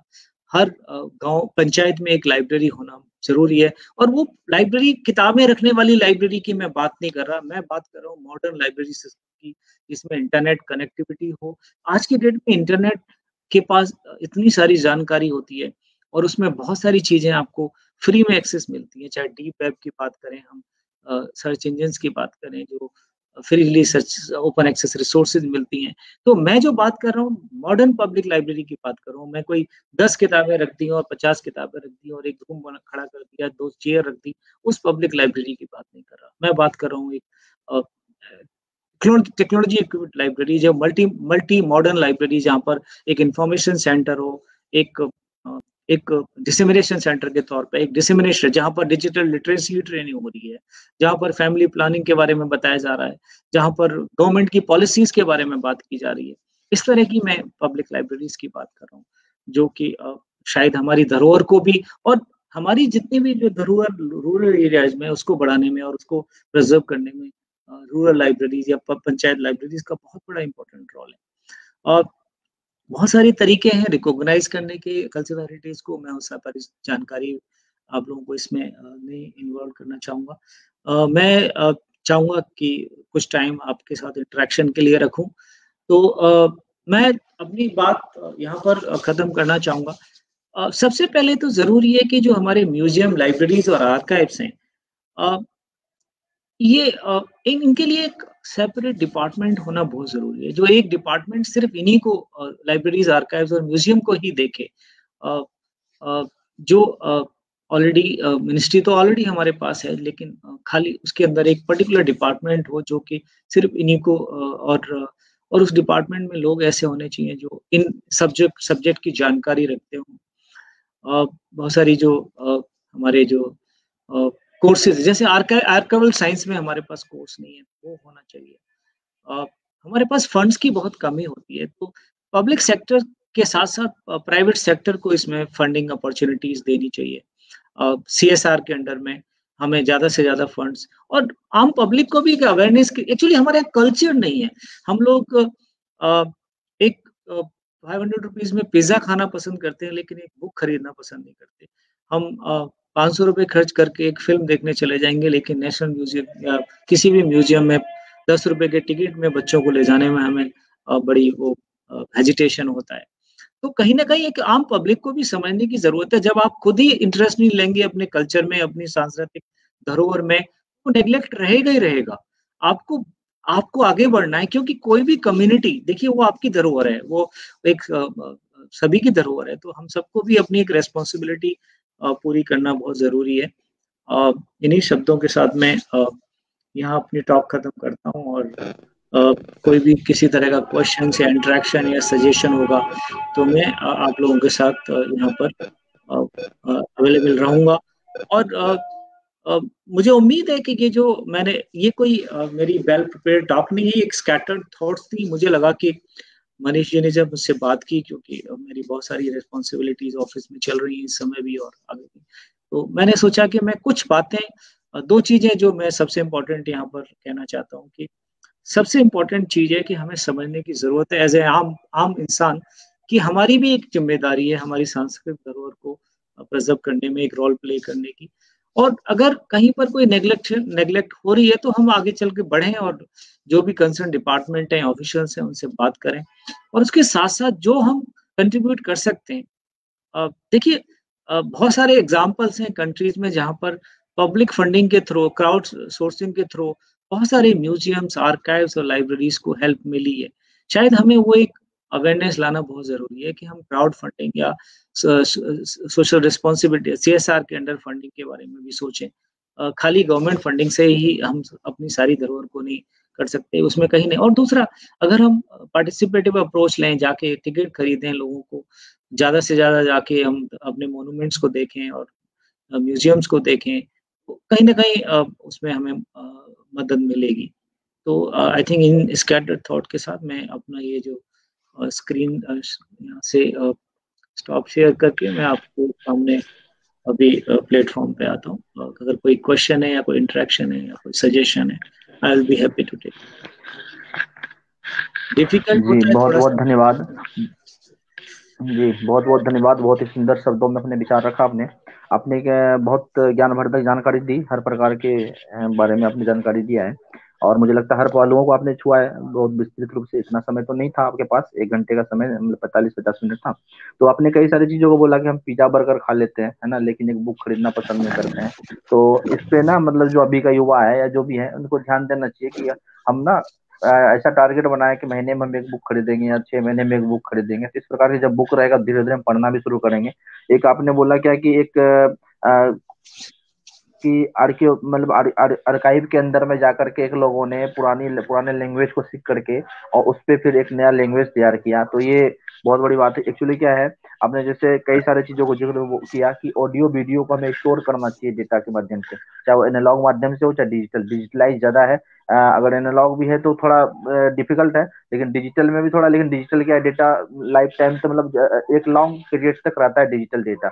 तो अगर डिजिटल डेटा हमारे पास रहेगा तो हम पुरानी चीजों को देख पाएंगे। दूसरी बात यह है कि जो आज के डेट में हम अगर हम कुछ जानना सीखना चाहते हैं ना, तो हमें लगता है कि गूगल जो बता रहा है वही परफेक्ट है, हमें ऐसा लगता है। और जो हमने डाल दिया गलत सही, उसी चीजों को हम देख करके और उसी को मान लेते हैं। अगर हमें रामायण के बारे में जानना है या हमें किसी के बारे में जानना है, राजा महाराजा कौन थे, तो उससे एक मूवी बन जाता है ना। अब मूवी लोग अपने प्रकार की अपनी मानसिकता के अकॉर्डिंग बना देते हैं, है ना। तो जब हमें जानना होता है तो हम सोचते हैं कि चलो जी, किसी का जीवन, अगर हमें प्रोफेसर रमेश चंद्र गौड़ जी का जीवन जानना है तो हमें उनके पास जाना पड़ेगा, हम उनकी गहराइयों को जानना पड़ेगा, तब हम उनके जीवन के बारे में कुछ लिख पाएंगे। लेकिन हम सोचेंगे कि हम 10 मिनट के या आधा घंटा के वीडियो में उनके जीवन चरित्र के बारे में बता सकते हैं, तो ये कभी संभव नहीं है। तो उसी प्रकार से आज के डेट में जो युवा है ना, इसी प्रकार के चीजों से भटका है या जो भी है, कि हम देखते हैं इस प्रकार की टेक्नोलॉजी को और देख करके अपने मन में धारणा बना लेते हैं कि भैया अपने राजा ऐसे थे ऐसे थे ऐसे थे। तो इसलिए डेटा, डिजिटल डेटा से बहुत सारे फायदे होंगे अपने को, है ना। अगर सभी लोग एक्टिव हो जाएंगे तो ये है कि 100 में से 80% जो डेटा है वो 100% एक्यूरेट मिलेगा हम सभी को। बहुत सारी चीजों का हमने जानकारी दी हमारे साथ में, और जुड़ी हुई हैं। बहन डॉक्टर बहन रंजना झा जी साहित्यकार एवं समाज सेवक है, और बेटी बचाओ बेटी पढ़ाओ अभियान में दिल्ली के संयोजक हैं आप। आपका भी स्वागत अभिनंदन है। और आज के जो मुख्य अतिथि है, मैं चाहूंगा कि 5-7 मिनट में अपनी बातें रखें डॉक्टर कुंदन कुमार जी। जी, सभी लोगों को नमस्कार। और आज मैं तो बहुत कुछ सीखा हूँ, और मैं स्पेशली सर का, रमेश चंद्र गौर सर का बहुत बहुत आभार व्यक्त करूंगा कि कुछ ऐसे पहलुओं को मैंने सीखा है और सुना है तो शायद कहीं ना कहीं मुझसे छूट गया था। और ये चीजें बहुत ही जीवन में आवश्यक है। हम लोग बोलते तो हैं कि गर्व से कहो हम भारतीय हैं, लेकिन वो गर्व कैसे आएगा, वो उसका संरक्षण और संवर्धन कैसे होगा, वो सर आज कुछ पहलू मुझे जानने को मिला कि किस तरह से भारतीय सांस्कृतिक विरासत जो है उसका डिजिटल संरक्षण और जो संग्रह है वो अति आवश्यक है। मैं मनीष सिन्हा जी को बहुत बहुत धन्यवाद देता हूँ। आप भी मनीष जी वही काम कर रहे हैं जो रमेश जी कर रहे हैं। आप भी पूरे भारत के जो ह्यूमन हेरिटेज है, अभी के जो इंटेलेक्चुअल हेरिटेज है, उसको संग्रह कर रहे हैं। और मुझे लगता है 130 आपने लगातार किया, और हम लोग तो ऐसा सोचते हैं कि आप गिनीज बुक में जरूर नाम लिखवाएं, और इस कार्यक्रम का स्वदेशी आत्मनिर्भर भारत के इतनी लंबी सीरीज करें कि दुनिया में लोगों को पता चले कि कुछ तो किया है। और ये पूरे का पूरा डिजिटल संग्रह भी करें, सर से संपर्क करें जरूर। मुझे लगता है कि आपको इसमें बहुत सहायता मिलेगी टेक्नोलॉजी के माध्यम से, कैसे इसको बचाया जाए। क्योंकि ये जो अभी सर ने बताया है ना, ना ये किसी किताब में समझा जा सकता है, ना मुझे लगता है कि कहीं से हम बिना इनको सुने हुए नहीं समझ सकते। अगली और अगली पीढ़ी को जानना बहुत ही जरूरी है। अभी सर ने एक प्रकाश दिया, मैं तो सुन के बहुत ही दुख भी हुआ कि अब सोचिए, यानी मात्र 50 साल में 1961 में हमारे पास जो लैंग्वेज का डाइवर्सिटी था, यानी मातृभाषा, वो 1652 यानी 1652 लैंग्वेज थे। और आज 2011 के डेटा सर जो बता रहे हैं वो 121 लैंग्वेज ही बचे हैं। तो ये हमारे लिए ठीक नहीं है, और इसका प्रोपागेशन और इसका जो संग्रह है ये बहुत ही जरूरी है। आगे मुझे जैसा लगता है, जैसे अब क्रिकेट के क्षेत्र में ही रणनीति बनाते हैं तो इंग्लिश से बात करते हैं, हिंदी से बात करते हैं तो पाकिस्तानी लोग समझ लेते हैं बहुत सारी चीजें। जब हम सेना के भी बहुत जो बॉर्डर पे लड़ाई होती है तो वो बॉर्डर पे जो सैनिक होते हैं उनको भी अगर मुझे लगता है स्पेशल कोई स्क्रिप्ट और लैंग्वेज बताया जाए तो उससे उसकी ट्रेनिंग अच्छी होगी। और बहुत ही साइबर सिक्योरिटी के क्षेत्र में भी बहुत बड़ा योगदान ये लैंग्वेज और स्क्रिप्ट जो है, पुराने लैंग्वेज, जरूर मुझे लगता है कि इससे हो सकता है। दूसरा सर, आपने जो एक बताया, बहुत ही अच्छी बात बताई कि बच्चों का इंटरेस्ट नहीं होता। अब मैं ही बता रहा हूँ सर, मुझे अभी आप 2 घंटे में शुरू में आपने बताया कि मैं इंग्लिश में बोलना चाहता हूँ, फिर आपने तो एक्सलेंट हिंदी में बात की, और मुझे लग रहा था कि अभी आप 1-2 घंटे और बोलेंगे तो मुझे सुनने में अच्छा लग रहा था। तो कारण क्या है कि हम भी नहीं अपने बच्चों को ये बता पाते हैं, और आप जैसे जो अभिभावक हैं, आप जैसे जो लोग हैं, वो कहीं ना कहीं मुझे लगता है कि वो उनको वो प्लेटफॉर्म नहीं मिल पाता है, यानी हम जैसे लोगों को भी वो प्लेटफॉर्म नहीं मिलता है जिससे हम जान के सीखे और जाने इन चीजों को। तो अगर बच्चों को इंटरेस्ट जब जगेगा जब आप जैसे लोग उसको अच्छे से बताएंगे। अब मुझे लैंग्वेज डाइवर्सिटी के लिए आज मैं देख रहा, मुझे लगता है कि जिस तरह से मैं कल परसों एक आर्टिकल भी लिखा था, और मैंने वो कृषि के यानी जो एग्रीकल्चर डाइवर्सिटी है उसके ऊपर बात की थी। आज मैं लैंग्वेज के डाइवर्सिटी को जान के, और मुझे तो लगता है कि ये बहुत ही जरूरी पहलू है। हम कैसे कहेंगे कि हम गर्व से कैसे कहेंगे हम भारतीय हैं, जब हम हमारी इतनी बड़ी विरासत है, इसको हमें बचाए रखना बहुत ही जरूरी है। और मैं भी अपने तरफ से सभी लोगों से आग्रह करता हूँ, और सरकार को भी इस पे ध्यान देना चाहिए कि इसको कैसे प्रिजर्व किया जाए, कैसे इसको आगे बढ़ाया जाए, और ये सिलसिला चलता रहना चाहिए मनीष जी। और मुझे लगता है कि सर का एक और विस्तृत इस विषय पे मैं आपसे आग्रह करूंगा कि जरूर रखिए, जिसमें हम लोग दर्शक रहे और सर को सुने। ये काफी अच्छा, और ये देश के लिए जरूरी चीजें हैं। हमें अपने लैंग्विस्टिक डाइवर्सिटी और जो हमारी सांस्कृतिक विरासत है उसे बचाना उतना ही जरूरी है जितना जरूरी और चीज जैव विविधता को बचाना जरूरी है, कृषि विविधता को बचाना जरूरी है, उतना भाषाओं को बचाना, इसके जो हमारी सांस्कृतिक और विरासत है उसको बचाना भी जरूरी है। और उसके लिए सर ने बहुत अच्छा सुझाव बताया है कि डिजिटल तरीके से इसको बचाया जा सकता है। मुझे लगता है कि आज का जो मेरा ये टाइम है बहुत सार्थक रहा है, और जो लोग भी सुनेंगे इसको उनको बहुत ही अच्छा लगेगा ये। और आगे से हम जरूर कोशिश करेंगे कि सर अगर ये पीपीटी शेयर कर पाए तो एक लैंग्वेज हम लोग अपने बच्चों को जरूर सिखाएं, एक स्क्रिप्ट जरूर बताएं जो भी आपको पसंद है, तो जिससे कि इसकी डाइवर्सिटी भी बची रहे और कुछ लोग ज्यादा सीखे इसको और समझे। मैं आज समय कम है तो मैं तो आप लोगों को सुनने ही आया था, और मैं बहुत ही सुन के प्रफुल्लित और प्रसन्नचित हूँ कि ये इस तरह के विद्वान लोग जो हमारे बीच में हैं, इनको हमारे हम लोगों को हमेशा इस तरह के चीजों में पार्टिसिपेट करना चाहिए और इनको सुनना चाहिए और आगे इनके बताए रास्तों पे चलना भी चाहिए। जी बहुत बहुत धन्यवाद आदरणीय डॉक्टर कुंदन जी। बहुत आपने भी बहुत ही गहन बातें कर दी, छोटी और मोटी बातें कर दी, मतलब कम समय में बहुत सारी बातें की आपने। जैसे कि आपने बताया कि भाषा को बचाना बहुत जरूरी है ना। तो हमें लगता है कि जितना कि प्रत्येक दिन सूरज निकलता है, ये जितना सत्य है, उसी प्रकार से भाषा को बताना ही उतना ही जरूरी है जितना कि प्रत्येक दिन सूरज निकलता है। इसको कोई काट नहीं सकता, और भाषा को बचाना भी जरूरी है, इसको भी कोई काट नहीं सकता, इसको करना ही पड़ेगा। चाहे अब डिजिटल प्लेटफॉर्म धीरे धीरे जो भी लोग सुन रहे हैं डिजिटल प्लेटफॉर्म के माध्यम से, और एक एक करके अगर कोशिश करेंगे तो हमें लगता है कि शायद जो काम आने वाले 10-20 साल में होगा वो बहुत कम समय में हो जाने वाला है। हमारे साथ में आलोक जी जुड़े हुए हैं, विशाल जी जुड़े हुए हैं। विशाल जी को मैं लेके आता हूँ स्क्रीन पे, उनका कुछ प्रश्न है विशाल जी का। मैं कोशिश कर रहा हूँ एक कि एक मेरा आग्रह है मनीष जी कि सर का एक लैंग्वेज डाइवर्सिटी पे ही डिटेल प्रोग्राम कराया जाए। जी बिल्कुल कराएंगे। एक प्रश्न है,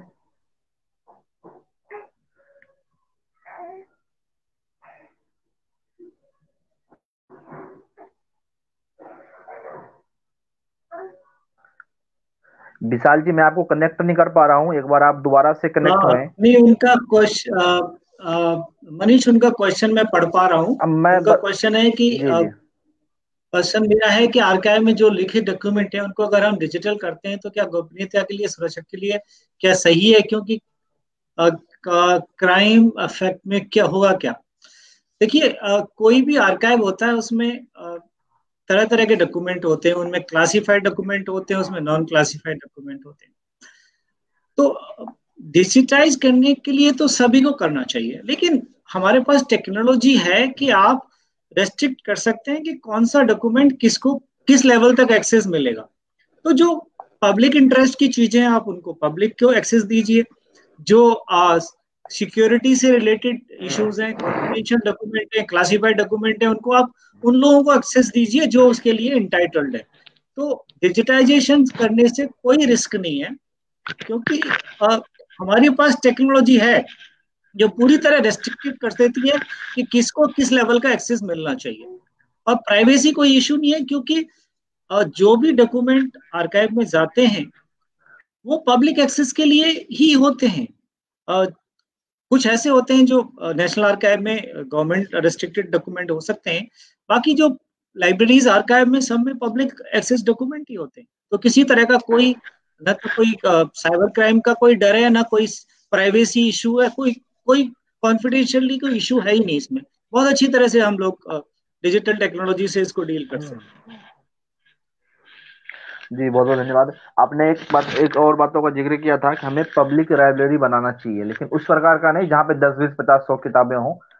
किताब मुझे लगता है आजकल सीमित हो गया है, लेकिन जहाँ पे सिस्टम हो, इंटरनेट हो, इस प्रकार की सुविधाएं हो। मैं एक एग्जांपल लूंगा, जैसे कि आज अगर IEEE का पेपर किसी को डाउनलोड करना हो तो हर जगह अवेलेबल नहीं है। IEEE का पेपर, जो अच्छे पेपर हैं वो किसी यूनिवर्सिटी में मिलेगा, और अगर मिलेगा भी तो उनको पैसा पे करना पड़ेगा। कुछ यूनिवर्सिटी जो गवर्नमेंट यूनिवर्सिटी है, भारत सरकार का या स्टेट थी राज्य सरकार का यूनिवर्सिटी है, वही दे रहा है फ्री IEEE का एक्सेस। अदरवाइज आप बाहर से भी उन्हें एक्सेस नहीं कर सकते। तो कई प्रकार की है, तो पब्लिक वैल्यू होना चाहिए इस चीजों को तो सभी महसूस कर रहे हैं। हमारे साथ एक दूसरा प्रश्न है, हम सांस्कृतिक रूप से इतने मजबूत हैं कि उनको संरक्षण करने के लिए इंफ्रास्ट्रक्चर और काम करने का अवसर नहीं। ये एक प्रश्न है ए शर्मा जी का। एक बार क्या देखिए जिस हाँ बोलिए मनीष। नहीं नहीं, बोलिए, आप बोलिए। अ, मेरे को पूरी तरह उनका क्वेश्चन समझ नहीं आया कि सांस्कृतिक रूप से मजबूत हैं तो हमें इसकी धरोहर को प्रिजर्व करने की आवश्यकता है, क्या कहा है उन्होंने, मतलब वो क्वेश्चन चला गया स्क्रीन से। तो हम सांस्कृतिक रूप से इतने मजबूत हैं कि उनके संरक्षण के लिए इंफ्रास्ट्रक्चर पर ही काम करने की आवश्यकता है। बिल्कुल एक्चुअली सही बात है, विशाल इन्होंने जो बात कही, हाँ जी इन्होंने जो बात कही है बिल्कुल सही कही है, क्योंकि देखिए हमें कई लेवल पे काम करने की जरूरत है। जैसे कि आज अगर हम, हमारे प्राइम मिनिस्टर ने कहा कि हम गाँव में फाइबर कनेक्टिविटी लेके जा रहे हैं, तो हम फाइबर कनेक्टिविटी ले जाके काफी बड़ा इन्वेस्टमेंट ऑलरेडी कर रहे हैं। हमें करना क्या चाहिए कि फाइबर कनेक्टिविटी के साथ साथ अगर हम लाइब्रेरी की बात कर रहे हैं पंचायत में, उसको एक इलेक्ट्रॉनिक लाइब्रेरी के तौर पे भी क्रिएट किया जाए, जिससे फायदा क्या होगा कि वो लाइब्रेरी जो अभी जैसे आपने बताया कि इंटरनेट के ऊपर इतनी वैल्यूएबल रिसोर्सेज भी हैं, तो वहां पर अगर कोई क्वालिफाइड आदमी होगा तो गांव में एग्रीकल्चर से रिलेटेड इंफॉर्मेशन हो, किसी को आधार कार्ड से रिलेटेड कोई काम हो, या किसी को किसी भी तरह की कोई जानकारी या फोरकास्ट करना हो, पब्लिक पॉलिसीज हो, या फिर डिजिटल लिटरेसी हो, या फैमिली प्लानिंग प्रोग्राम हो, एक पर्टिकुलर इंटरनेट टेक्नोलॉजी के थ्रू आप बहुत सारे मल्टीपर्पज कर सकते हैं। तो जब जरूरत यह है कि आपस में एक इंटीग्रेशन की, कोऑर्डिनेशन की, कहीं ना कहीं हमें यह सोचना पड़ेगा कि जो ई पंचायत और पब्लिक लाइब्रेरी सिस्टम है वो एक दूसरे से कनेक्टेड होना चाहिए, इंटीग्रेटेड होना चाहिए। इवन स्कूल लाइब्रेरीज, तो उसमें मेरा जो मानना है, मैं बहुत स्ट्रांगली बिलीव करता हूँ कि जहां हम लाइब्रेरी या आर्काइव्स की बात करते हैं, वहां पर चाहे मिनिस्ट्री ऑफ एजुकेशन हो, या मिनिस्ट्री ऑफ कल्चर हो, या मिनिस्ट्री ऑफ रूरल डेवलपमेंट हो, आपस में एक बहुत कोऑर्डिनेशन की जरूरत है। अलग से काम करने की जरूरत नहीं है। एक ही चीज को अगर आप मल्टीपर्पज से लिंक करेंगे तो आप ज्यादा सक्सेस रहेंगे। तो कहीं ना कहीं वो विजन, कहीं ना कहीं वो इंफ्रास्ट्रक्चर को शेयर करने की एक हमारी सोच होनी चाहिए, जो कि बहुत जरूरी है। हम अलग से हर चीज ना डेवलप करें। अगर जैसे मान लो मिनिस्ट्री ऑफ अर्बन डेवलपमेंट एक स्मार्ट सिटी बना रही है, तो स्मार्ट सिटी कहीं ना कहीं डिजिटल लाइब्रेरी का, एक पब्लिक लाइब्रेरी सिस्टम का ऑलरेडी प्रोविजन होना चाहिए। तो वो वहां पर मिनिस्ट्री ऑफ अर्बन डेवलपमेंट और पब्लिक लाइब्रेरी सिस्टम, चाहे वो मिनिस्ट्री ऑफ कल्चर हो, उनका एक कोऑर्डिनेशन जरूरी है कि भाई आप यहाँ पर एक स्मार्ट सिटी बना रहे हैं, we will have a good public library. और स्टेट लेवल पर भी जो स्टेट पब्लिक लाइब्रेरी डिपार्टमेंट है, बहुत सारे स्टेट हैं जो लाइब्रेरी सेस के नाम पैसा कलेक्ट करते हैं, पैसे का सही मायनों में उपयोग नहीं होता हो इंफ्रास्ट्रक्चर में। जी, बहुत बहुत धन्यवाद। विशाल सिंह जी, आपका स्वागत, अभिनंदन है। मुझे लगता है आपके प्रश्नों का जवाब मिल गया। अगर कोई प्रश्न हो तो आप पूछ सकते हैं, और भी कोई हो तो।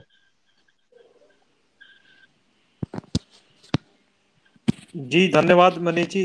सर को नमस्कार है। Sir thank you very much, आपने प्रश्न का उत्तर दिया और आपने सभी पॉइंट्स को बड़े अच्छे से रखा है। उसमें अब ज़्यादा कुछ प्रश्न था नहीं। एक जो मेरा प्रश्न वही था, classified and non classified documents जो होते हैं, तो आपने उसको बताया, बिल्कुल सही बात है। तो thank you very much sir.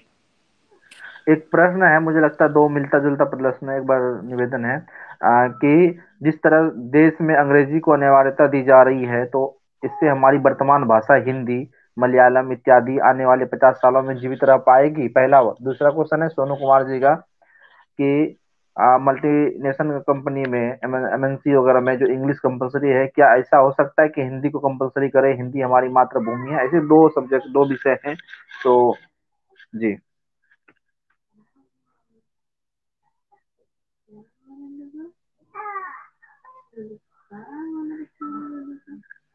जी, अब मुझे लगता है कि हेलो, मैं इस प्रश्न का हाँ जो वो बीच में, नहीं मैं जी जी, जवाब बोलिए देता हूँ। बोलिए जी। देखिए, एक हमें सोच बदलनी पड़ेगी कि कोई भी लैंग्वेज हमारे को, हमारी बाकी लैंग्वेजेस को हमसे दूर कर सकती है। मैं ऐसे ऐसे आप लोगों के नाम बताऊंगा जो 12-12, 13-13 लैंग्वेजेस जानते थे। तो ये क्या मुश्किल है कि हम, ठीक है, देखिए कोई भी लैंग्वेज अगर हमारी मदर टोंग है, हमारे बचपन से हम घर में बोलते हैं, तो उसको अलग से सीखने की जरूरत क्यों पड़ती है?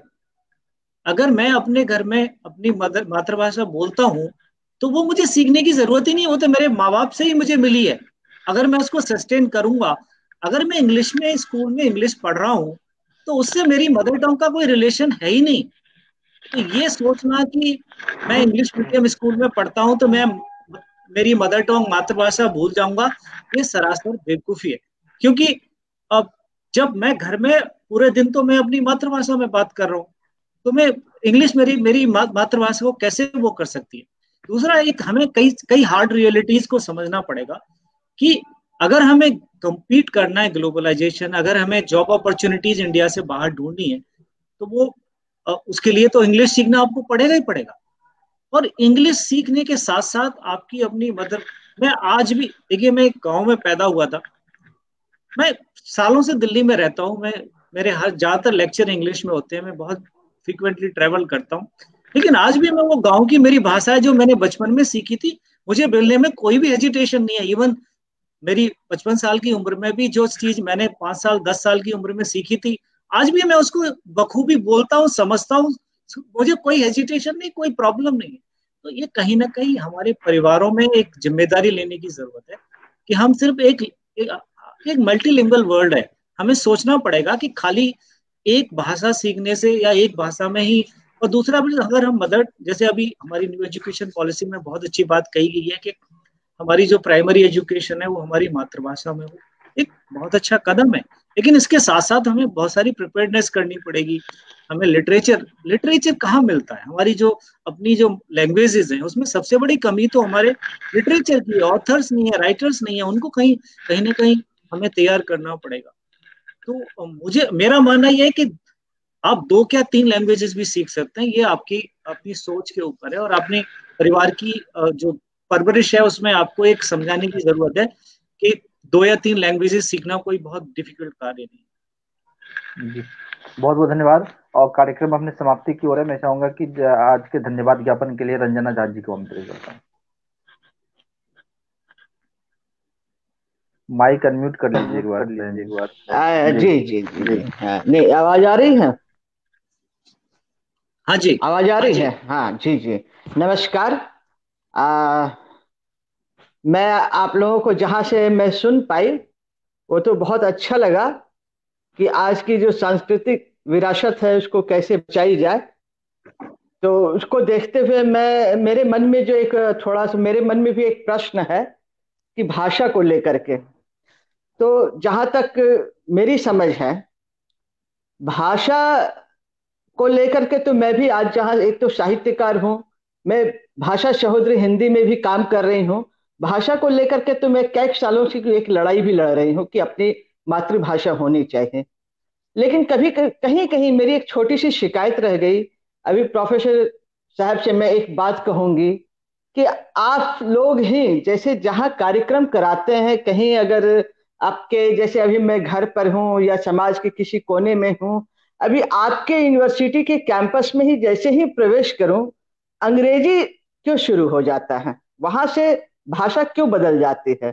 भारत की इसी धरती पर गेट के दूसरे एक सिरे से दूसरे सिरे में भाषा का परिवर्तन क्यों हो जाता है? जब हम इसको नहीं बदल पा रहे हैं तो विरासत तो बहुत दूर की चीज है। तो एक एक प्रश्न इसी के साथ, जब जब ये साहित्य को हम बचा पाएंगे, जब इसी छोटे छोटे समाज के कोने को बचा पाएंगे तो हमारा साहित्य बचेगा, सांस्कृतिक विरासत बच पाएगी। इसमें आपका क्या कहना है? इसके बाद मैं थोड़ा आगे भी थ्रू विस्तार दूंगी। रंजना जी, बहुत ही महत्वपूर्ण प्रश्न है आपका। जी, इसमें जो एक सबसे इम्पोर्टेंट चीज, हमारे जो जैसे आपने कहा कि जब आप यूनिवर्सिटी में या कॉलेज में या किसी भी कहीं ऐसी जगह वर्क प्लेस पे जाते हैं तो लोग अंग्रेजी में ज्यादा बात करते हैं, और तो उसमें एक सबसे बड़ी जो शायद कुछ सालों से, मतलब मेरे ख्याल से अगर बात करें पिछले 30-40 सालों की, कहीं ना कहीं हमारे दिमाग में या माइंड सेट में एक चीज भर दी गई कि जो इंग्लिश बोलता है वो बहुत इंटेलिजेंट और बहुत क्वालिफाइड हो, इस तरह की माइंड सेट क्रिएट हो गए। तो वो कहीं ना कहीं हम शायद वो एक गलत हुआ, और कहीं कहीं उस गलती में हमारा सभी का सभी की भागीदारी है कि अंग्रेजी बोलना, अंग्रेजी सीखना बुरी बात नहीं है, और अंग्रेजी के गुलाम होना गलत बात है। और ये सोचना कि ये आदमी अंग्रेजी बोल रहा है तो बहुत इंटेलिजेंट है या बहुत वो एक कनेक्ट करना भी एक गलत सोच है। तो कहीं ना कहीं एक तो जरूरत है कि उस सोच को बदलना, कि किसी की नॉलेज, किसी की पर्सनैलिटी, किसी की क्वालिटी, क्वालिफिकेशन किसी लैंग्वेज से नहीं होती है। अगर गांव में वो एक हेजिटेशन है, जैसे अभी कई कई हम हमारे जो जैसे गांव के लोग हैं जो जिस तरीके से बात करते हैं, तो मैं आपको बताऊं, मैंने 9th क्लास में दिल्ली में एडमिशन लिया था, तो मेरा जो एक प्रोनाउंसिएशन था या कुछ था, मुझे पता है कि मैं गांव में पढ़ा और एक छोटे से गांव के स्कूल में पढ़ा था, तो वो डेफिनेटली वो लहजा था उसमें, मतलब तो मुझे पता है कि मैंने कितनी डिफिकल्टी फेस की उस माइंडसेट को झेलने में या उस माइंडसेट ले लड़ने में, कि किस तरीके से तो मैं आज उस माइंडसेट्स को जानता हूँ, समझता हूँ, इसलिए जब मैं अपने गांव के किसी भी आदमी से आज भी मिलता हूँ तो मैं उसी भाषा में बात करता हूँ जो मैं बचपन में बोलता था। तो एक तो जरूरत है कि कहीं ना कहीं हमें अपने समाज में उस नजरिया को बदलने की जरूरत है कि ये खाली लैंग्वेज ही सब कुछ नहीं है। दूसरा क्या है कि एक साथ सच्चाई भी समझनी पड़ेगी कि अगर हमें आज के समाज में जीना है, आज आगे बढ़ना है, तो कहीं ना कहीं हमें, देखिए, कम्युनिटी ही लैंग्वेज को बचा सकती है, कोई सरकार नहीं बचा सकती, कोई और कोई नहीं बचा सकता। जिस कम्युनिटी की वो जो लैंग्वेज है, उसको सबसे बड़ी जिम्मेदारी लेनी होगी। अगर मुझे अपनी लैंग्वेज को जिंदा रखना है तो मेरी कम्युनिटी को रिस्पॉन्सिबिलिटी लेनी पड़ेगी, मुझे अपने बच्चों को सिखानी पड़ेगी, मुझे अपने जो समाज में मेरे परिवार के लोग हैं उनको इनकरेज करना, उनके साथ डायलॉग रखना पड़ेगा। अगर मैं वो डायलॉग बंद कर दूंगा घर में, अगर मैं उस भाषा का इस्तेमाल नहीं करूंगा, अगर मैं खाली अंग्रेजी ही बोलूंगा, तो भाषा अपने आप खत्म हो जाएगी, अपने आप मर जाएगी। तो कहीं ना कहीं वो समाज में एक अवेयरनेस की जरूरत है कि लैंग्वेज से आप इंटेलिजेंट नहीं बनते, आपकी इंटेलिजेंसी तो, लैंग्वेज तो एक मीडिया, एक कम्युनिकेशन है, जिसको आप एक ट्रांसमीटर से रिसीवर को आपको इंफॉर्मेशन ट्रांसमिट करते हैं, और वो चीज आप हिंदी में कहो, अंग्रेजी में, तमिल में, मलयालम में कहो, मीनिंग सेम ही होता है उसका। सिर्फ फर्क वो जो रिसीवर और जो रेस्पॉन्डर है उनकी जो सोच है या जो उनकी जो कम्युनिकेटिव लैंग्वेज है उसका फर्क होता है। उस लैंग्वेज से कोई आपकी नॉलेज इंप्रूव नहीं होती या उसमें कोई फर्क नहीं पड़ता। जी, हमें लगता है आज के जो मुख्य अतिथि है मैं उनका स्पेशल धन्यवाद करूंगा, क्योंकि आपका 7 बजे दूसरा कार्यक्रम है और उस कीमती, मतलब इतने व्यस्तता में आप समय निकाल के आए हैं, है ना। मुझे लग रहा है आपका दूसरा कार्यक्रम शुरू हो गया है। तो ये आलोक जी, आपको आप एक बार, मेरी आवाज आ रही है क्या आलोक जी आपको? आलोक जी, जी आ रही है भाई साहब। हाँ, आपका प्रश्न है जी क्या? जी आवाज आ रही है। आपका कोई प्रश्न है? है तो, लेकिन अगर भाई साहब को देर हो रही है तो जाने दीजिए फिर नहीं तो। नहीं, तो ऐसा है, एक बार थोड़ा जल्दी बताएं क्या प्रश्न है, जल्दी। जी तो मेरा भाई साहब से प्रश्न, ये वीडियो ऑफ ही रखेंगे, नेटवर्क की दिक्कत है थोड़ी। जी ठीक है, जल्दी। तो मेरा भाई साहब से प्रश्न ये है कि जैसे कि मंदिर जो है सांस्कृतिक विरासत का प्रमुख जो है एक केंद्र माना जाता है। तो आजकल के लोगों में भ्रांतियां है कि मंदिर बनने से, कहीं भी धार्मिक धरोहर बनने से खाना रोटी या व्यापार नहीं मिलता। तो इस भ्रम को दूर कैसे किया जा सकता है? क्योंकि हम प्राय देखते हैं कि मंदिर जो है प्राचीन काल से गुप्त टैक्स का जरिया रहा है, वहां से बहुत सारा रेवेन्यू आता है। जहाँ भी मंदिर बनता है वहाँ मार्केट डेवलप हो जाते हैं। लेकिन लोगों में अक्सर भ्रांतियां रहती है, तो उन्हें कैसे दूर किया जा सकता है? थोड़ा सा इस पे मार्गदर्शन दें। देखिए, जब हम कल्चरल इंडस्ट्री की बात करते हैं, कल्चरल इकोनॉमी की बात करते हैं, कहीं ना कहीं हम शायद, हमारा जो एजुकेशन सिस्टम है, अगर आप हमारे पूरे कोर्सेज और यूनिवर्सिटी सिस्टम को उठा के देखें, तो कहीं पर भी आपको कल्चरल इकोनॉमी या कल्चरल इंडस्ट्री के बारे में कोई ज्यादा जानकारी नहीं मिलेगी, ना आपको कोई एजुकेशन मिलती है। क्योंकि हमने, इवन जैसे आप टेम्पल की बात कर रहे हैं, टेम्पल मैनेजमेंट एक प्रोफेशनल क्वालिफिकेशन होना चाहिए। क्योंकि देखिए, अब इतने बड़े बड़े मंदिर हैं जहाँ अरबों खरबों की और उनको चलाने वाले लोग, उनको प्रोफेशनली बहुत सारी ट्रेनिंग या एजुकेशन नहीं होती है। तो कहीं ना कहीं हमें एक चीज समझने की जरूरत है, श्रद्धा अलग है और किसी भी चीज का मैनेजमेंट एक अलग है, प्रोफेशनली मैनेजमेंट करना। आप अगर वैष्णो देवी मंदिर के बारे में अगर आपको पूरी जानकारी है, मैं जब कॉलेज में पढ़ता था तो मैं पहली बार गया था 80s में, और उसके बाद जब अगर आप देखें जब जगमोहन जी ने जो अपना जो लेफ्टिनेंट गवर्नर बने थे और उसके बाद रेवोल्यूशनरी चेंजेस लाए, मंदिर की श्रद्धा उससे बड़ी ही है, लेकिन प्रोफेशनली जिस तरीके से उन्होंने इसको मैनेज किया और जिस तरीके से उस मंदिर की जो इकोनॉमी से यूनिवर्सिटी बनी, आगे वहां का इंफ्रास्ट्रक्चर इंप्रूव हुआ, वहां पर इतने सारा डेवलपमेंट हुआ कटरा के अंदर और सराउंडिंग एरियाज में, वो सिर्फ प्रोफेशनली मैनेज करने के बाद कितने सारे एम्प्लॉयमेंट जनरेट हुए। तो ये कहीं ना कहीं हमारे जितने भी टेम्पल्स हैं या रिलीजियस प्लेसेस, खाली टेम्पल्स, सभी रिलीजियस प्लेसेस की बात करें, प्रोफेशनली मैनेज। और इसके लिए मैंने एक बार किरण बेदी जी ने भी बात की थी और मैंने भी एक बार इस बात को रेज किया था कि टेम्पल मैनेजमेंट में हमारे यहाँ एक प्रोफेशनल कोर्स होना चाहिए। रिलीजियस मैनेजमेंट, रिलीजियस इंस्टीट्यूशन के मैनेज करने के लिए एक प्रोफेशनल कोर्स होना चाहिए। उससे बहुत सारे एम्प्लॉयमेंट जनरेट होता है, बहुत सारी जो अपॉर्चुनिटीज क्रिएट होती है और मिसमैनेजमेंट भी कम होता है इससे। तो कहीं ना कहीं आपकी बिल्कुल बात सही है कि वो अवेयरनेस, देखिए कोई भी कल्चर स्पेस ऐसा नहीं है जहां पर इकोनॉमी से लिंक ना हो या फिर जॉब अपॉर्चुनिटी से लिंक ना हो, चाहे वो मोनूमेंट हो, चाहे वो रिलीजियस प्लेसेस हो, चाहे वो म्यूजियम्स हो या आर्काइव्स हो, हर जगह एम्प्लॉयमेंट अपॉर्चुनिटीज और जॉब अपॉर्चुनिटीज और इकोनॉमी है। जरूरत है कि उसको सही मायनों में मैनेज करने की, सही मायनों में वो प्रॉपर एजुकेशन की और प्रॉपर तरीके से मैनेज करने की, और कहीं सोच बदलने की भी जरूरत है। श्रद्धा और प्रोफेशनल मैनेजमेंट को दोनों को हमें अलग अलग तरीके से देखना पड़ेगा।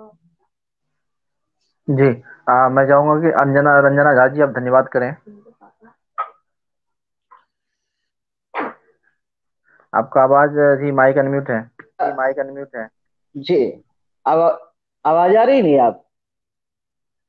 हाँ जी, हाँ जी, आवाज आ रही मनीष जी? हाँ जी, हाँ जी। ठीक है। मैं आज के जो प्रोफेसर साहब, कुंदन जी, विशाल जी, मनीष जी, सभी का मैं आज हार्दिक धन्यवाद देती हूँ कि जो सांस्कृतिक विरासत के बारे में जो आपने आज बहुत अच्छा ज्ञान, मार्गदर्शन भी दिया, ज्ञान भी दिया। जो पुरानी बहुत छोटी छोटी चीजें जो बारीकी से प्रोफेसर साहब जी ने आज हम लोगों को समझाया, तो अगर हम लोग उनके कहे के आधार पर हम लोग चलें तो सच ये भारत की जो सांस्कृतिक विरासत है बची रहेगी और हम लोग इसको बचा सकते हैं। तो जो आप लोग आज इसमें कीमती समय दिए हैं, इसमें जो हम लोग भाषा और जो हम लोग के सांस्कृतिक इकाई की एक एक चीज के विषय में, मंदिर है, धरोहर है, जितने भी चीजें भारत की विशाल चीज के बारे में जो बताया, तो इसको तो मैं बहुत ही जरूरत है ऐसे लोगों की, और जरूरत ही नहीं, इसको कैसे बचाया जाए, कैसे इसका एक एक चीज ऐसे भी है। मैं एक छोटा सा उदाहरण दूंगी कि भागलपुर के विक्रमशिला में जिस तरह के विश्वविद्यालय, वो भी एक तरह के बहुत बड़े महाविद्यालय विश्वविद्यालय हुआ करते थे, जो उसकी भी विरासत आज टूट फूट गई है, उसको भी कैसे बचाया जाए, उसके रिसर्च को कैसे किया जाए। हम लोग कभी कभी जाते हैं देखने तो बड़ा दुख होता है कि कैसे इसके आज कुछ देखने वाला नहीं है। तो वहाँ की सरकार से, वहाँ के अब जो भी इसके जो बनाए जाते हैं, उनके माध्यम से अगर इसको बचाने की मैं उसके लिए प्रयास करूंगी। प्रोफेसर साहब जी, एक बार जरूर आप भागलपुर के विक्रमशिला में जाएं और उसको देखें और उसका परीक्षण करें, तो आप बारीकी से जांच कर पाएंगे। अगर एक बार आप चले गए तो मैं जरूर आपका बहुत बहुत इसके लिए आभार हम व्यक्त करेंगे। तो ऐसे ही छोटे छोटे बिहार के बहुत छोटे छोटे चीजों में ऐसी चीज बनी हुई है जो इसको आज बचाने की बहुत सख्त जरूरत है। आप जैसे लोगों की उसमें जाने की और रिसर्च करने की जरूरत है। आज आप आए, भारत के विभिन्न भाषाओं के बारे में, उनके बचाव के बारे में जो बताया कि कैसे भाषा को सीखनी चाहिए, बहुत मतलब ज्ञान की चीजें दी। जो एक भाषा लोग आज अंग्रेजी की ओर पकड़ रहे हैं, नहीं, विभिन्न भाषाओं, जो अपनी मातृभाषा है वो तो बहुत जरूरी है, जो आपने आज ज्ञान दिया। ये तो इसके लिए मैं मनीष जी को भी धन्यवाद इसलिए दूंगी कि आप एक एक ऐसे विद्वान लोगों को पकड़कर लाते हैं और इसे कार्यक्रम में शामिल करते हैं कि हम लोगों का ज्ञान जो है जरूर बहुत खुल जाता है, और जो छुपा हुआ है, जो हम लोग भूल गए उस विरासत को, वो उभर के ऐसे विद्वान लोगों के मार्फत में जो आ जाते हैं। तो एक बार ऐसे जितने भी विद्वान हैं सबको इकट्ठा करके अलग अलग विषयों पर इस तरह से जरूर हम लोगों की जानकारी का ज्ञानवर्धन करते रहें, उत्साहवर्धन देते रहें। इसके लिए बहुत बहुत धन्यवाद कि आज के कार्यक्रम में आए, और बहुत बहुत आभार व्यक्त करते हैं कि आज बहुत बारीकी और मेहनती चीज आपने समझाया और आगे बढ़ाया इसको। जी जी, बहुत बहुत धन्यवाद, हृदय दिल से आभार व्यक्त करते हैं। जी धन्यवाद। मैं आज के आदरणीय वक्ता महोदय जी से निवेदन करूंगा कि शायद आगे आपका आशीर्वचन मिलेगा, क्योंकि आज के जो मुख्य अतिथि आदरणीय डॉक्टर कुंदन कुमार जी ने पहले एक बार निवेदन किया है कि ये जो व्याख्यान है भाषा पे एक बार और होना चाहिए। मुझे लगता है कि हम आगे बहुत जल्द ही इस कार्यक्रम को रखेंगे। तो और हमारे साथ में रंजना झा जी, आपका भी स्वागत, धन्यवाद। अब डिजिटल प्लेटफॉर्म पे जितने भी लोग जुड़े हैं, सुन रहे हैं, आप सभी का भी पूरे टीम की ओर से दिल की गहराइयों से धन्यवाद। बहुत बहुत